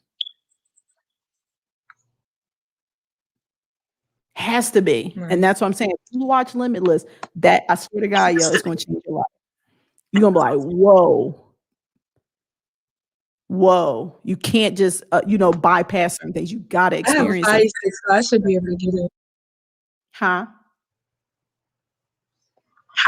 I said I have Fire Stick, so I should be able to get it today. Yeah, you should. It's either going to be on Amazon. It's going to be one of them. It should be on one of them. I mean, like I said, even it might be on YouTube Movies. I don't know. It should be there, but it's just, like I said, there's certain things that you just have to go through in order to just understand. It changes your perspective too. There's a lot of things that I went through that changed my perspective on things that I couldn't quantify at the time. You know what I'm saying? I just didn't understand. Right. I went through it and said, oh, okay. And then what happens is you build a respect, because that's all a person wants. They just want acknowledgement and respect. They just want, that's why we wear our stuff on our sleeve. And I always attributed to, the drug dealer that stopped drug dealing, and he's trying to do something better. You know how hard it is to give up that money? You know what I'm saying? To get it up, to wake up when you feel like it, to, to do what you want. And that is a high, yo. Seriously. And now you have to come to some type of conformity. That's a hard pill to swallow, but we congratulate them, because we're saying, okay, you're not hurting the community anymore. You're not a detriment. You're not putting your family in harm's way, things like that. So we give them their roses in that regards. I used to tell my brother that all the time. Yeah, I used to tell my brother that all the time, is that with your mom being a fiend, you know how fiends be with each other. So all you need is, your mom's the fiend, your mom has the fiend house. All the drug users gonna come to this one place. It's easy to sell drugs. That's the setup. Like you had a you had a go to. Like that's easy. I was like having to dress up and be uncomfortable and put on a suit and tie and go interview for somebody. Like that's hard Yeah, because but you it have can be to done. because y'all don't feel like that's who y'all are. You know what I'm saying? Y'all feel like you don't want to listen to nobody. You don't want discipline. You don't want to. You know But what I'm that's the saying? thing. So It's that's a not. little harder. But that's the thing. That's not who these people are. You have no way. You cannot tell a person who they are because a person has the ability and the power to change. We just don't accept that. That's why someone, like I said, I'll use me as an example. I'm a 3 year, 3.5 year now truck driver. And I keep hearing about something I did well over a decade ago because that's who they want me to be. That's not who I am. It was a job. It was a gig. Like when you think about it, it was like, dude, that's not being a stripper is not a coming to Jesus moment. That's No, not, I'm it's a not. job. I'm not saying it like that. I'm saying like you know how you can say I'm a CDL holder right now because that's just where you are right now. You see what I'm saying? I'm not saying you Yeah. can't be more. But that's what You I'm can saying. always change the state of being that That's what you're I'm in. saying. It's not the problem is that we're always trying to use comparative analysis. We shouldn't do that. There are truck drivers. Let me tell you something. There are truck drivers that have millions of dollars. They just like trucking. It's just that simple. They just like the truck. They let me tell you something. I know there's two truck drivers that I know for a fact. They came from Fortune 500 executive positions. They're well to do, but they just like to truck because of the simplicity of it. It's like I just get in the truck, drive down the street, and go. And they laugh at the stuff that people be going through with trucking because they're like, it's the simplest job in the world to do. It's really simple when you think about it. It's not that hard. It comes with its bull crap, but it ain't that deep. But then they will, but let me tell you something. The reason why they don't speak up about that is because there's a lot of people that came to trucking because that was their only way out of their situation. So they're respectful of it. That's why they don't come out and just outright say things because it's like I said, and that takes age, that takes respect of life, and that takes experience to understand everyone don't have it the same way. And it's not fair for me to look at you differently because of your no. If you listen, at the top, it isn't lonely. Everybody trying to get to the top. I'll see you there if it's meant for you to be there. I ain't gonna throw no shade your way if you don't get there. But if I see you Right. up there, yo, I'll shake your hand just the same. That's what we have to look at things as. Because, like I said, there's plenty of truck drivers, they have millions of dollars, and you would never know.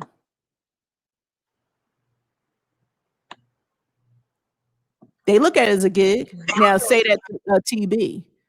TB who pulled himself from his bootstraps. Like trucking was the catalyst, the paradigm shift in his very life. He looks at it differently. And he holds that valuable to be true. Like he feel like, yo, this really changed my life. And he holds that with that regard and respect.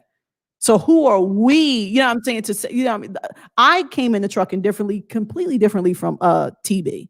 I didn't come from a homeless situation or none of that. I didn't have none of that. I was straight, fine. But I respect him and he respect me. That is the whole idea of being on this planet. Understanding, commonality, respect. Done. If you don't have those things, you're always going to be in constant friction. You're always going to have arguments. If you govern yourself with respect, I swear to God, your whole life would change. You don't have, as like I said, I don't have arguments with people. I mean, I do go back and forth with some of the stupid people online. But other than that, when I shut this laptop down or cut this live off, sure, let me tell you something. I can't begin to tell you the fun that I have. Like I can't tell you that. Because it's something that you would just have to come over here and see. That's how I live now. I ain't even gonna tell you. Just come over and see. I laugh, I joke, I have fun, I go places, I feel the warmth of the sun on my skin. I cannot listen, you just got to be here to feel it. That's what I tell people. You got to come over and feel it. You're more than welcome to come. And those people never show up.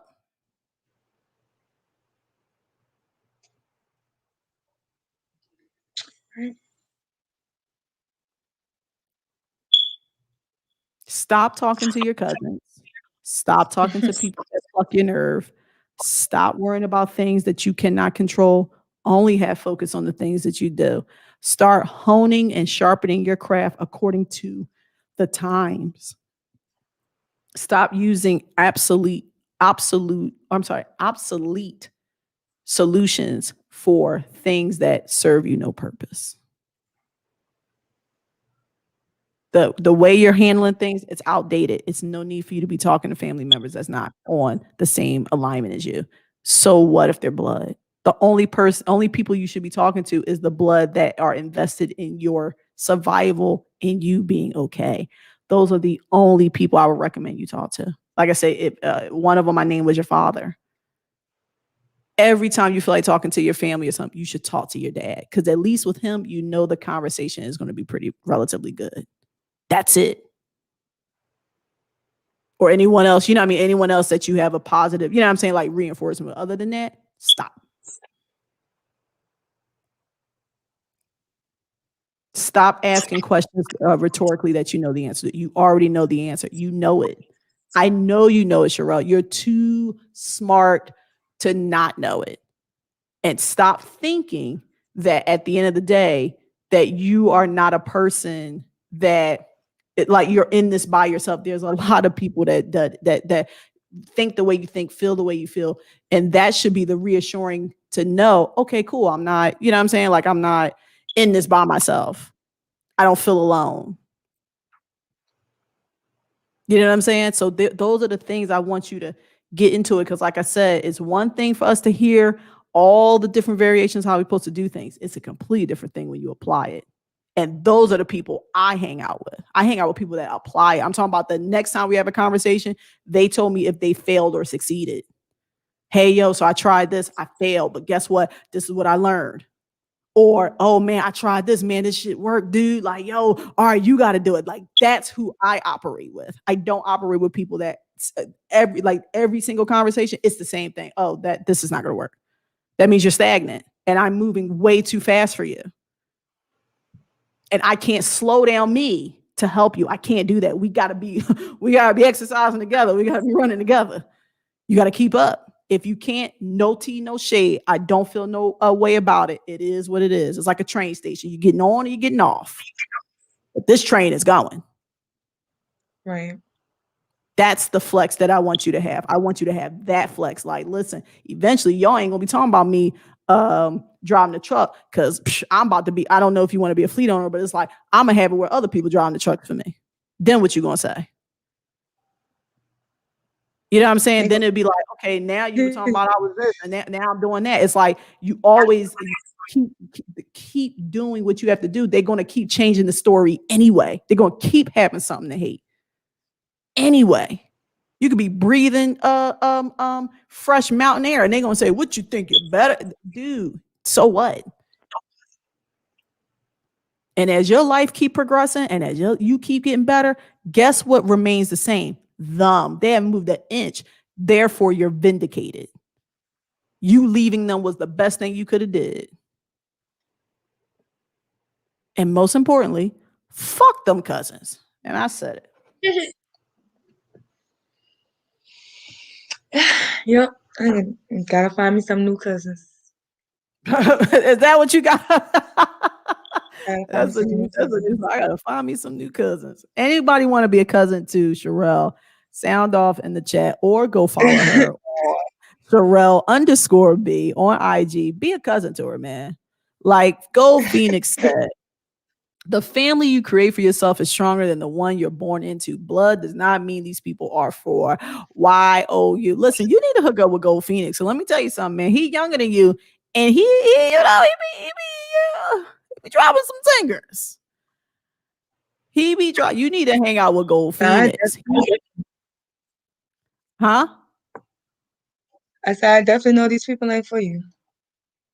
You got listen. My advice to He you: definitely hit it. start. He hit that on the head right there.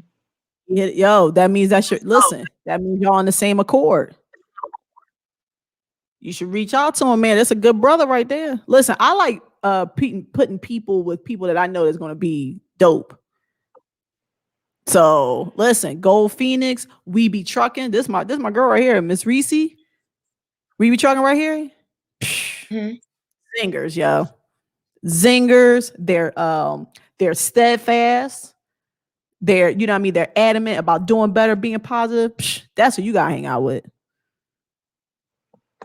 Talk to Gold Phoenix for a couple of times and watch your whole attitude change. Cause he not only is he going to talk real and breathe life into you, he has enough in him to laugh and joke and, you know, and waver in between. You know what I'm saying? Like he's not too uppity where he's like, oh my God, Sherelle, why do you deal with such folks? And then he turns around and say, yo, man, Sherelle, you said that you was going to do this. What happened, bro? What happened, sis? Yo, man, if you listen, man, this is the third time you call me talking about something you're going to do. It ain't that hard, man. All right, what you need help on? That's who you want to be around. Right. You know what I'm saying? And then, it's, like I said, as far as females, because one thing about females, we don't have enough female energy. We just don't. We men have that. Men can call each other, right, and trade in information and don't feel no way about it. TB has mentors, you know, hey, listen, this is what's going on. And they sit down and talk to them. They have a powwow and everything. There's people that come to TB that are older than TB. I came to you instead of TB, see? Well, I've been through that. Listen, let's think about what happened. Let's really be honest. You went to TB first about something. TB told you to come to me. You didn't do it. So this next time, but he went live fast on me because it was like 11 o'clock at night. And I know I'm in a different time zone than y'all. So I'm like, I don't be knowing when y'all be up. I mean, that's the thing. That's not the point. You're missing the point. The point is he gave you a clear thing. He said, listen, I would recommend you do this. Right. And then you didn't. Regardless of what it is, you did because you had time to think or time to look at it, or whatever. You didn't have to respond. If you did, who cares? The thing is that you're missing what's happening. What's happening is people are going to give you exactly what you need. It's up to you to apply it. Because with that situation, like I said, what happened? It happened. You were getting a little tight. It's fine. But me and you had a conversation separate. Then I told you what? I said, listen, get into the habit of calling me. Because I don't know you. So I'm going to always give you a neutral opinion anyway. I'm not going to go into your past. I don't care. None of that. Fuck all that. Who are you today? Sherelle wants to be ABC. Let's work on that.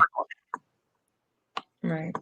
Keeping it light, keeping it where you keep your eye on the ball because I want you to win regardless. That's what I want you to do. And so it takes some time, right? Like you're like, okay, this is day number 4. Then you reach out to me. See, what most people will do, this is how you know if a person is sincere. Most people will say, well, she ain't called me till 4 or 5 days later. I say, you know what? F her. Nope. Everyone needs time to get to affirmations in life. Everyone needs time to get to clarity in life. And I also don't want to be like, I don't want to burden you. Like, I don't know. I don't even know when to call. You know what I'm saying? I don't want you feeling like Sherelle calling me too much. I don't know what is this girl calling me. I don't want you to feel like that. Sherelle, if you can text and be in the Patreon and ask questions and stuff to them, you can do the same for me. You cannot have that. Listen, woman to woman, you cannot do that. That's a cop out. You're over in the lives, you're participant in the lives, you're participant in the Patreons, you ask questions, you do that. If you feel that way, or should I say, if you do that, you should be able to do that with me. I never gave you. And I come to your lives too, but I feel like when y'all log off, y'all don't be want to be bot. You know what I'm saying? But my thing is this: you send your. I put it to you this way. I'm gonna tell you that that's a falsehood because you send messages when we're not on live, when he's not on live to the Patreon. I know, but that's what I'm saying. If you held that regard, then you would say, okay, you know what? Patreon is off, or the stuff is off. I will hold my question until it's back live. But then he said that we could always type in the Patreon. Okay, That's so not like my thing is this: Patreon. you can always text me too. Why can't you send whatever you have to send to the IG? Well, once you told me that, the I've next been told time you we that. reach out. Well, time out. I've been told you that. We had a conversation. We had a separate conversation offline. I told you, I said, hey, I would like for you, if you're willing, I would like for you to get in the habit of reaching out to me, because I, as a female, I have no problem having that exchange with you. And you told me very simply, you said, well, I'm so used to being around men. I said, and that's fine. I get it. But us women, we should have that dynamic because men have it. And you said, you know what, you're right. And then I sat and I just, okay, fine. And when you came to me again, here we are. What I'm trying to get you to understand is that you can have both.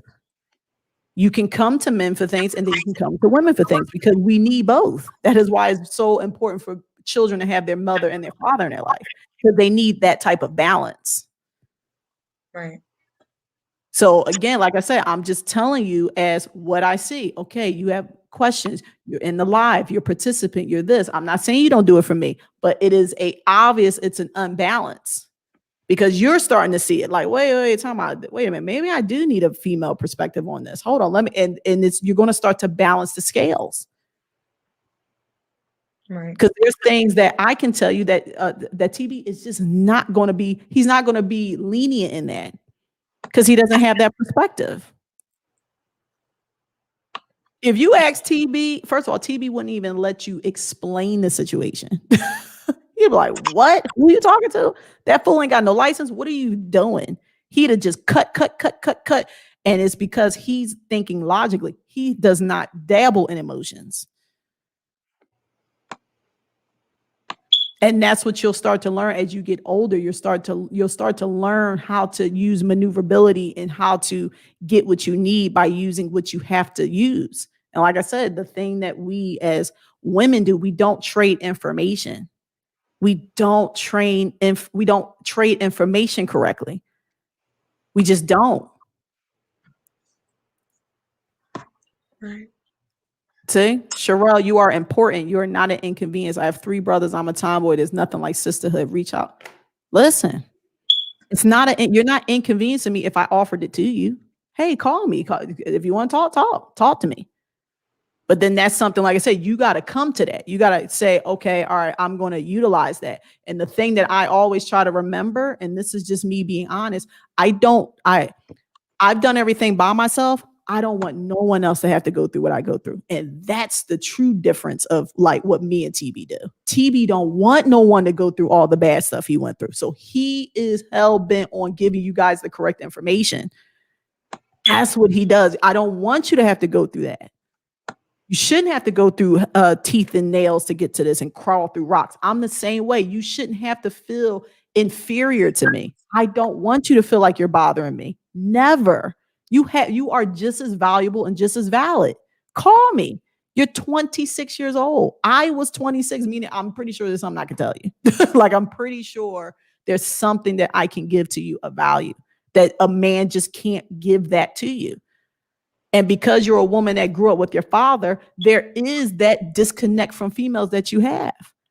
So it's one of those things where you now have to retrain. You have to, you have to look at things now like, okay, there's a deficit in my life.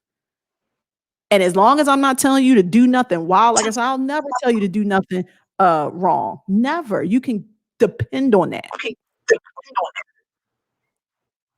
But you got to be able to receive it. I mean, like I said, I see you receive it with the men. And I probably but I probably do have that I probably do have that issue. And you just pointed it out to me. It's just that I'm really not used to, you know what I'm saying? Because I know the things like even with my older sisters or something they do for me, they'll throw it back in my face. Or like I really can't call my mama just on no trying to talk to her. Like I remember I went through heartbreak and my mama was like, she forgot to hang up the phone. She thought the phone had hung up and she was like complaining like this girl just called me all day and talk. Like just talk, just gonna call me all day or whatever. And I was just like, okay, now I know I can only call her when she needs. Well, matter of fact, I just have to wait till she calls me and needs something from me, and that's when we're gonna have conversations. Like that's literally what my mom said. Like, so I be feeling like even like when I meet, cause I met this other girl. She's on the app. She's a little older than me or whatever, but we kind of been through the same things. And she was bringing me through like she was teaching me like because I wanted to do my own authority. She was taking me Mhm. steps through that, but since after talking to her and listening to y'all, like I was like I'm gonna still hold out on it because I don't feel like I'm ready for it and I don't want to make those mistakes. I don't feel like I'm comfortable enough to take those losses. So Mhm. because like what TB said or whatever yesterday about the 30,000, like I lost 30,000. I thought 30,000 was enough, and it's not. It's like it can be nothing, and I thought $30,000 was a lot. So, but in trucking, it could be like water, and it would just flow down the drain. But I even like we was talking like every Saturday, and she was just like, "You can call me anytime, like every day. Like if you have a question, don't wait until Saturday to call me." But I don't know. I guess that's just the long run. It's just that I don't want to be, what I'm saying? I don't want y'all feeling like this girl just called me and talk. Like, you know what I'm saying? Like, But that's what I said. Like we as a so this is what that woman with me or Reese will see. If we see that, because like I said, we all been there. Women, it's something that we've been programmed to do that we're not aware that we do, and that there's a huge disconnect as far as the feminine bonding. A lot of women didn't have the privilege to bond as children with sound females, sound women. You know what I'm saying? Because a lot of us, even if they had their mother figure, their mom was not honest with them. It kept a lot of things from them because they're thinking that that's the best thing to do to shield you from a lot of things. It's actually detrimental because you feel the friction. You feel like when you get a certain age, you're like, why can I connect with my mom? Or a lot of people keep a certain reputation or so that they are not willing to break to connect with their daughters. You know what I mean? You got some women that have this attitude like, oh my God, I'm perfect, this and the third. And then when you find out something that's detrimental to their reputation, they seize up and they're not willing to step out themselves to teach you a lesson to help you in that way. And so there's a lot of stuff that, like I said, is it's hard to get into it all in one day, but those are the steps. Like I said, I try to do things by my character. My character is, if you call me, I'm going to pick up the phone, because there was a time when no one picked up the phone for me. So I live in the mindset of I was there too. So I'm not going to treat someone with that. I feel like it's no need, you don't gain anything out of that. And so if you have a woman in your life, like I said, if she's a mentor to you, she's trying to help you, get your authority and things like that, and you tell her, listen, that's not what I'm into, and she accepts that and say, oh, okay, cool, no problem. Well, I'll help you with this and the third. That is a gem, because she can, besides an authority, she can help you just in generalities in life. You know what I'm saying? Same with Reese. We're all truck drivers just because that's our occupation, but we have many, many, many other skills and things that we have to offer. And like I said, the thing with women, like I said, the one thing that men have that women necessarily don't have is integrity. Men have the integrity sometimes to do things because they know it's for the greater good. They don't have to be selfish in that regards. And that's what I'm saying to you. I'm saying to you that, me and you've been on the phone over 90 minutes publicly, basically. You know what I'm saying? Like publicly right, having this live. And because it doesn't matter what the situation is, I will sit and make time to talk to you, because to me, you need the help. And when someone's in need, I don't right, frown upon or say whatever. I look at it as, listen, this is what you need right now. If this helps you in any way possible, I will stop everything, because no one did that for me. And I'm in a position to do it for them. That's the blessing that I see in this. Because I remember I didn't have this. I had to learn everything on my own.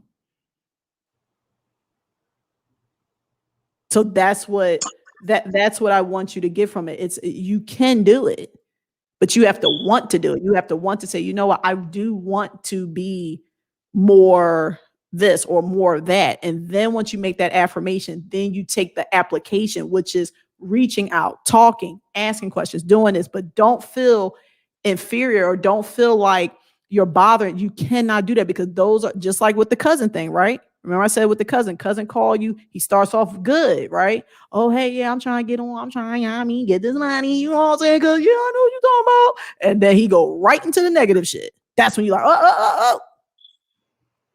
Whoa. Do the same thing with me.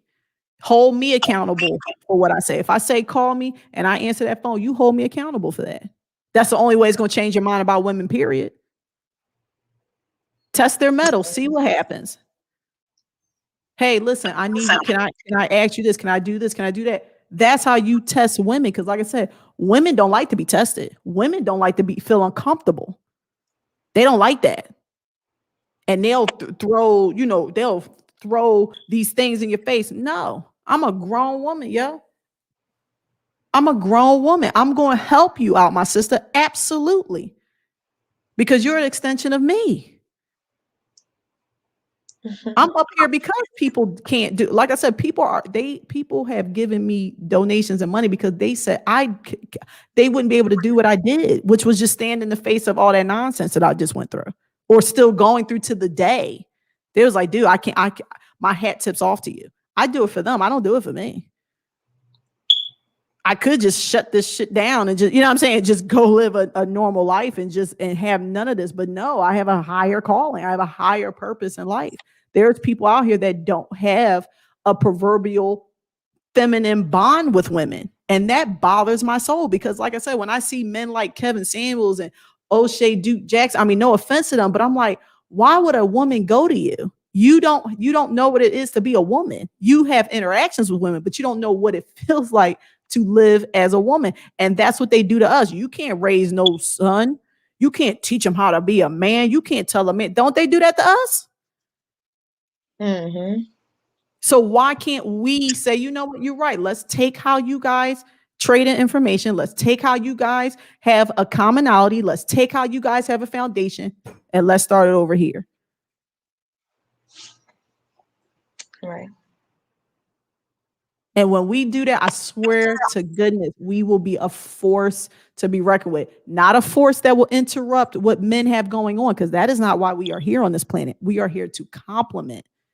It will be just a better earth to be on, period, if we could just get along and not tell a man what to do and not a man tell a woman. No. What a woman should be doing should be a question directed to another woman. Like that's what that should be.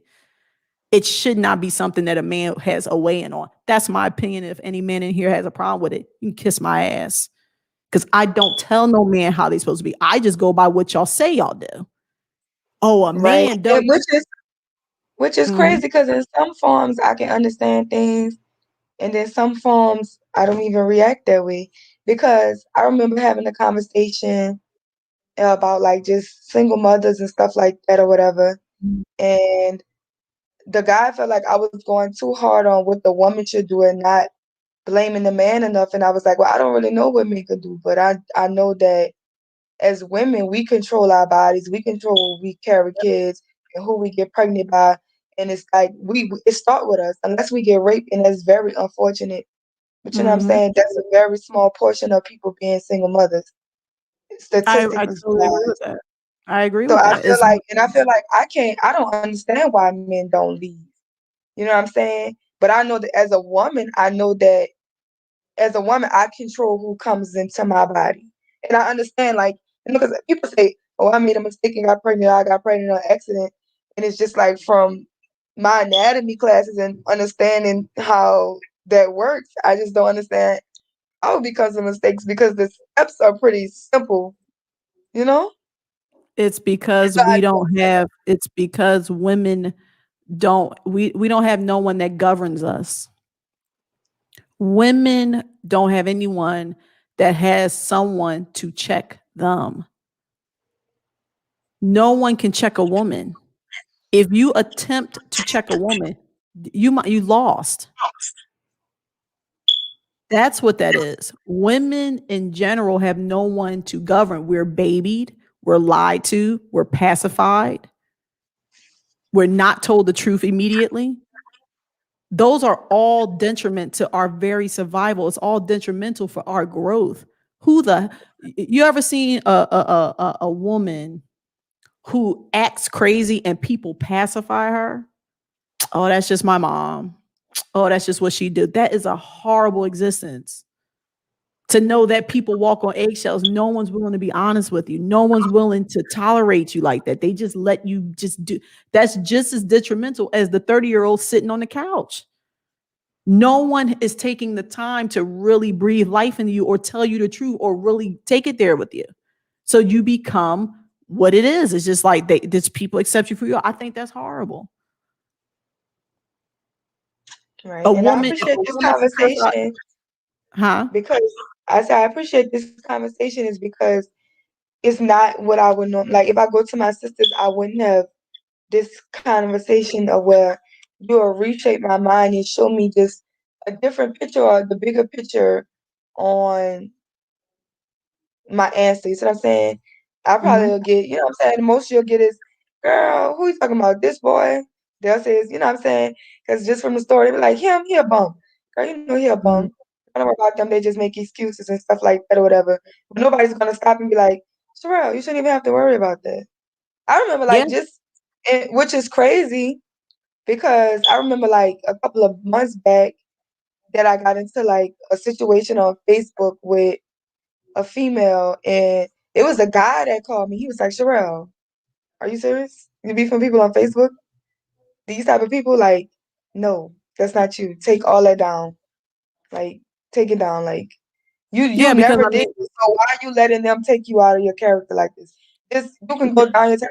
You never do this. So what is it about these people that's allowing them? Like you need to take that down and step back and reevaluate that because that's not you. That's not even where you're supposed to be at. Don't let nobody take you out your character like that.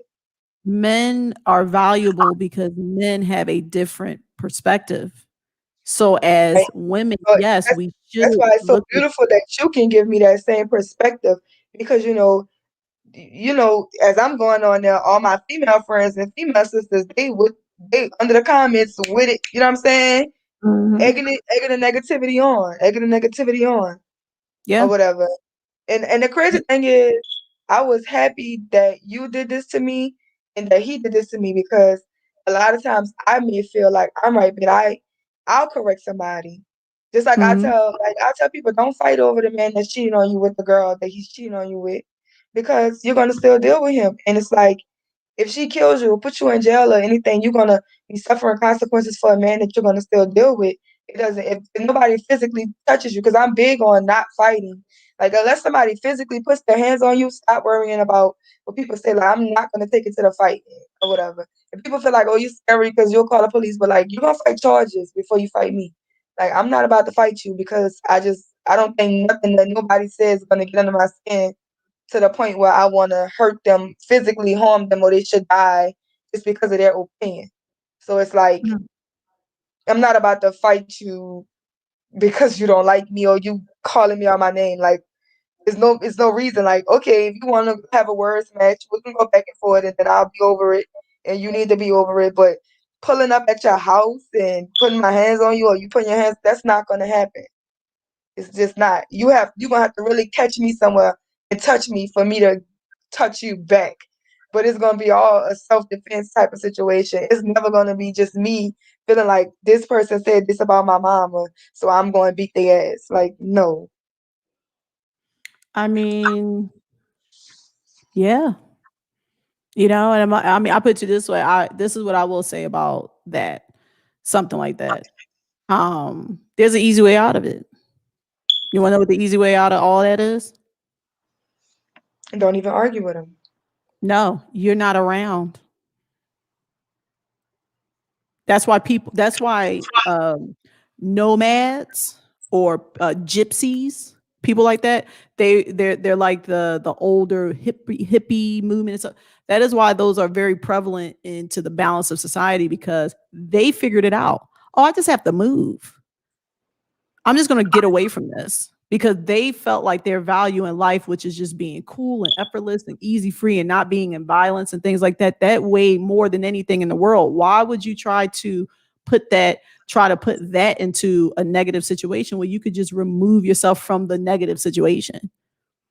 And And that's so, kind of why I moved to Houston, away from uh, New Orleans, because it was just too much. So I just left.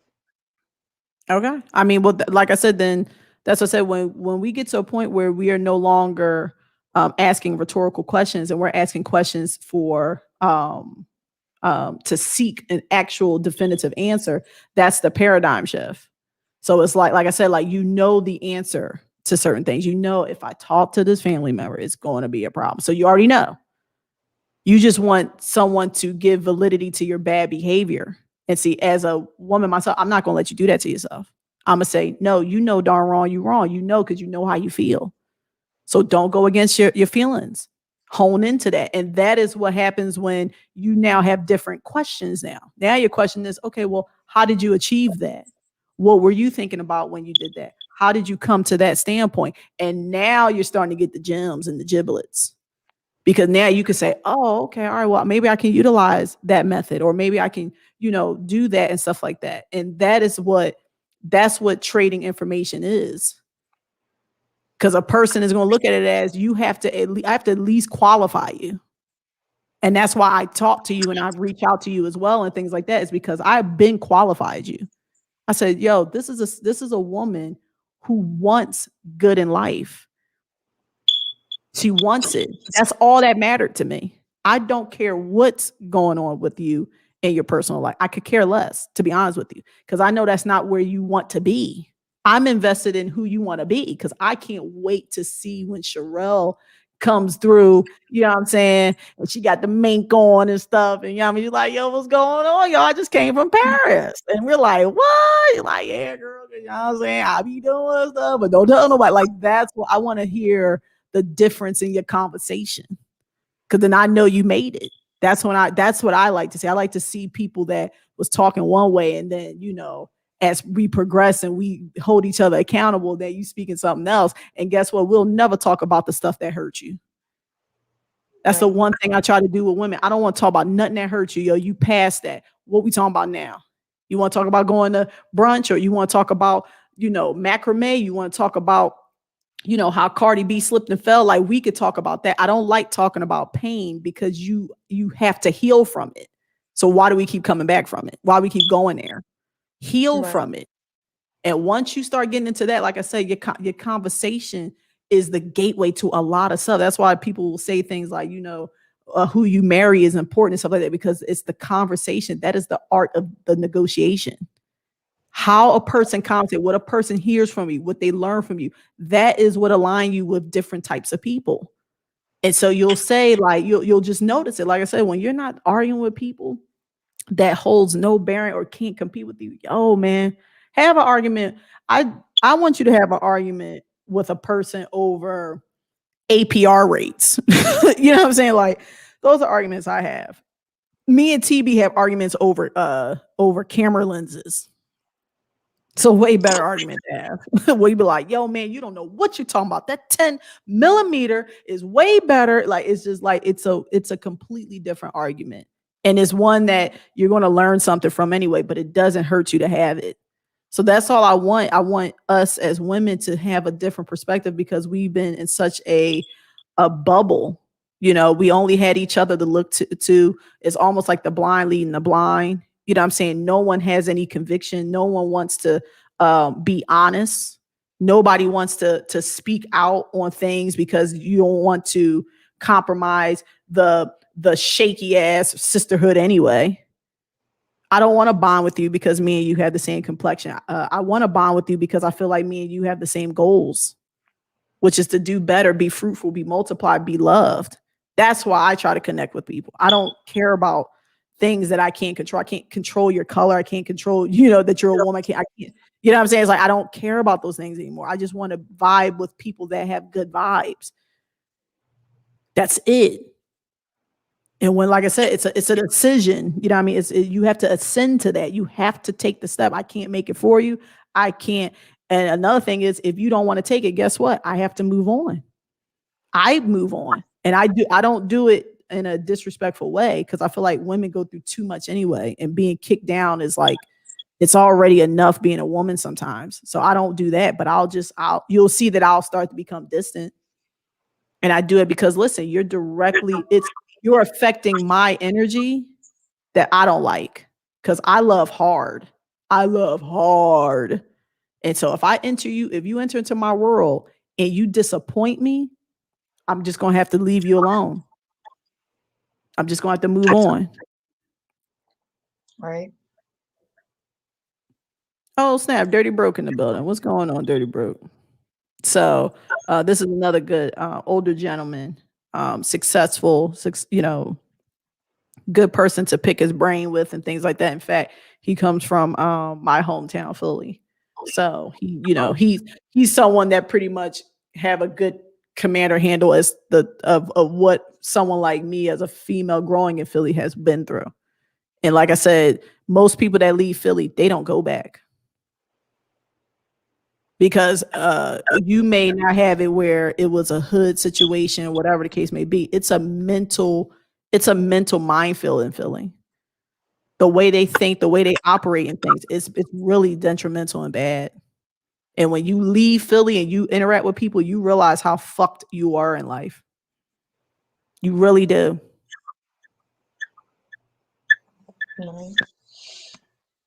Same with New Orleans. I don't know. Like, I just feel like, I guess what TB said. TB said everybody gotta move. That's how you Mhm. grow. You just Yep. need to move. You just need to move. Like I said, it's the one thing that people are scared to do because it takes you out your comfort zone. There is a sacrifice. You're going to be uncomfortable. You know what I mean? You're going to be missing people. You're going to have longing for familiarity. It's a security blanket. But like I said, are you willing to sacrifice that? How are you willing to sacrifice to get to the other side? Because anything that's worth having, it's going to be a sacrifice. Right. So listen, I gotta go to yoga. I got to go to yoga. TB is having too much fun. I'm listening. I got my door cracked. I can hear him in his office in his room, and he's just having a good old time. And he think we are not going to the gym. We going to the gym. Going And to yeah, the gym. yes, got to go to the gym, get our workout on. That's a commitment that I committed to trucking, so it's like I got to commit to this gym. That's just not an option no more. And damn, Dirty Broke, really? Oh man, you on my where you go, Dirty Broke? Tell me you went to Max's. Where you go to get some cheesesteaks? I'm sorry, that was total tangent. But I'm trying to go to Atlanta to get cheesesteak no, go to Philly to because get a cheesesteak. I think this man, Go he to from Philly though. He opened up a business in Atlanta. yeah, but I see, never people don't had a realize it's cheesesteak from Florida. Philly. You never had a cheesesteak from Philly? No, the most cheesesteak I've had is from Charlie's. You know what Charlie's is? No. It's like this little place in the mall, and they sell cheesesteak. Oh no, girl, that is oh, that's downright disrespectful, girl. Yeah, not the mall, John. I know there's places that do their rendition of a Philly cheese that you can go to. You ain't gotta go to the mall, girl. Like Damn. we do po' boys, so we don't really do cheesesteak. We Okay, do, okay. yeah, we po' boys. So I be having to like Damn. go out the way to go find cheesesteaks, but the most type place you find it is at the mall. And I don't think I ever really stopped in Philly. Here's the thing with the cheesesteak. In fact, I'll do that tonight. I'm gonna actually go and do my rendition of the cheesesteak, but it's really just meat, cheese, and bread. I mean, it's not. It's the Oh, thing that makes the the onions and cheesesteak bell really peppers. good is the roll. That's what it's claim to fame. It's the roll. It's we have this company called Amoroso's, and Amoroso's make a roll that is the perfect vehicle for the cheesesteak. Dirty Bro, tell me I'm lying. Amoroso's roll is what makes it. I mean, I'm talking about if people have If like for example, there was a cheesesteak place in Salt Lake City called damn, I forgot the name of it. I forgot the name of the cheesesteak place, but they flew in Amoroso rolls because here's the thing, right? In certain areas of the country, they have high elevation. So when it comes to baking rolls or doing bakery things, they have to change the temperature or change the length of time. So they can't really get right, a certain texture or something like that. So it's really crazy that people have to do it, but that's how imports work. People know, like, if you want sriracha, it's probably best that you get it from, the people that make it. Like, you can't make sriracha the way they do it because they use special chilies and special things that's native to their area. And that's how Philly cheesesteaks is. A person that gets a Philly cheesesteak, yes, it's just the bread or a hoagie roll or a submarine roll with cheese and onions, bell pepper, whatever you want. I mean, if we're just going by the basics, usually it's going to be like American cheese, cheese whiz, or provolone, steak, fried onions on a roll. But what makes I it bet a we do Philly the cheesesteak, French bread. French bread is or like a hard, crunchy bread, no, and we're that's not what doing kind of makes a po' boy a po' boy. it. The You French need bread. the see the reason why the Amoroso roll was good is because what you would do is you would cut it open, right? You would put the bread on the grill and you would toast the inside, but the outside still be a little squishy. So you're getting its texture thing. So when they'll put the cheese or put whatever you want on the roll, right, on top of the steak and let it all gel together and stuff. And what you're doing is you're trying to get the nuances of a little bit of crispiness and stuff because the bread itself is very soft. It's like pockets of bubbles in it. And it just gives you, when you bite into it, the thing is the chew. So it's like you'll bite into this and it's a chew to it. Like, I can't describe it other than like, I'm trying to think something that's used. No, it's like it's nothing that can describe it. It's just like I said, it's something that's just native, and it's probably just the water. Everyone says the Schuylkill is like different. Like, it's just, yes, Gold Phoenix. Go get a cheesesteak. You're in Philly right now, Gold Phoenix. I could have sworn you said you was in South Philly. Go get a steak. Go get a steak, yo. It's the So roll. the It's best really place to go is Amorosos, or is it yeah. Amoroso is the road? Amoroso is the bakery that makes that roll that is native to Philly.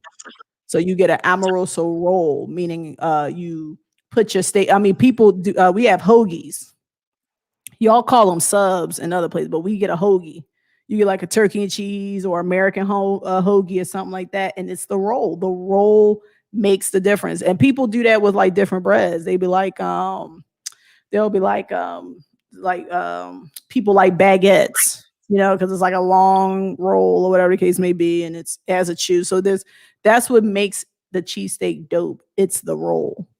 Don't get me wrong, people have their steak, and some people, like, I don't know if you guys have like Murray's or whatever, but we got like this place called Murray's where they had like these little sheets of frozen steak, and people would chop it up on the john, put their cheese and stuff, or people get actual good cuts of steak like ribeye and stuff like that. All those are fine.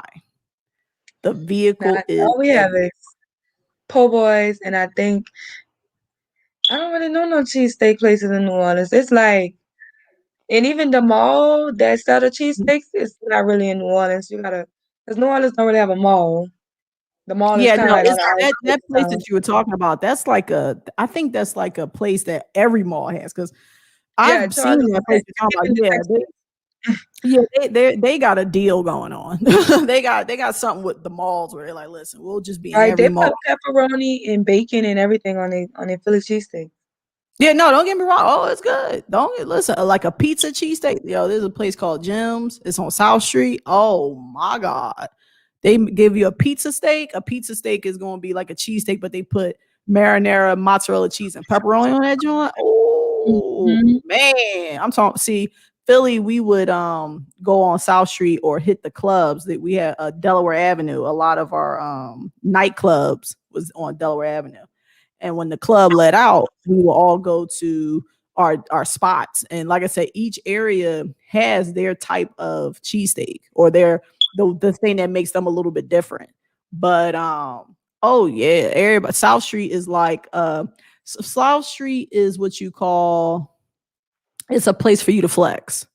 So people will like, I want you to imagine this: the street, you can park on both sides of the street, only one way traffic going down it, right? And it's moving so slow that everyone can see you. That's what Will Smith was talking about when he's talking about summertime. Philly in the summer is flex. That's all we did. We worked all winter because we was in our parkers and our stuff like that and doing our thing. And in the summertime, everybody's showing off their bodies, they're showing off their cars, their rims. You know what I'm saying? Everybody parlay and lay up or chill and stuff like that. Like you, oh, here we go. Max is hands down, Germantown Ave.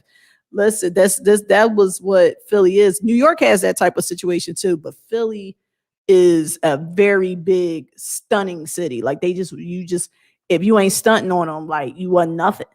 And we would go to certain streets in Philly to do that. And one of them was South Street. South Street was a place where it had all the stores. It had like a couple of like boutique shops and stuff like that. But there was a place on there called Gems. And Gems was the hottest spot. Dirty Broke, no, that thing, the line be around a corner 2-3 blocks down. And then you have places like Geno's and Pat's and so like you have staples in the community. But Max's that's is the one that I think Geno's is the most famous one, the one that the rappers be talking about. Yeah, Geno's and Pat's. To my understanding, Pat's was here first, and Geno opened up across the street, and they just been competing with each other ever since. I personally think that it's just understood at this point. They use it as a way to have it where they have the public think that they're competing, but they work in tandem with each other. They play off each other. Because what we would do is we would get a cheesesteak from, like if you want a date, you would get a cheesesteak from Pat's, get a cheesesteak from Geno's, and we would swap halves. So I would have half of a Pat, half of a Geno, and the person I'm with would have half of a Pat and half of a Geno. And that's just some of the cutest things that we would do growing up and stuff like that. But like you got Gooey Louie's. Gooey Louie's was like a cheesesteak. It was like 2-3 pounds of meat on it. Oh, it was a monstrosity. Like it was nuts. And then you have there's a place there's a couple places what is that place Dirty Broke? It's in Mania or Mainline. I think it's called D'Alessandro's. D'Alessandro's is that's a sophisticated cheesesteak. Like they got sophisticated truffle butter over there. Like so it became cheesesteaks in Philly has evolved. There's actually a place in downtown Philly. I actually went there for my birthday once. They have $100 cheesesteak. So the ingredients on there makes it where the cheesesteak itself is $100. Yeah, it's huge. Like you gotta take course. Yeah, I'm gonna take those TV. cows must have been royal cows or something. Hold on one second. Oh, there we go. What's it called? But no, listen, let me get up out of here. We're going to continue this, go back down memory lane. If you need me, everyone hear me. If Sherelle don't call me, it's her fault. if she do this, we're gonna see. We're gonna see if she come back and talk about that cousin. Because I know that cousin gonna call you. No, he's mad at me. He ain't gonna call me. Oh, good. Well, then that means you got time then. You got time to fortify the next time you call, because next time you call, it'd be like bliggity blop, bliggity blop, bliggity blop, blop, blop.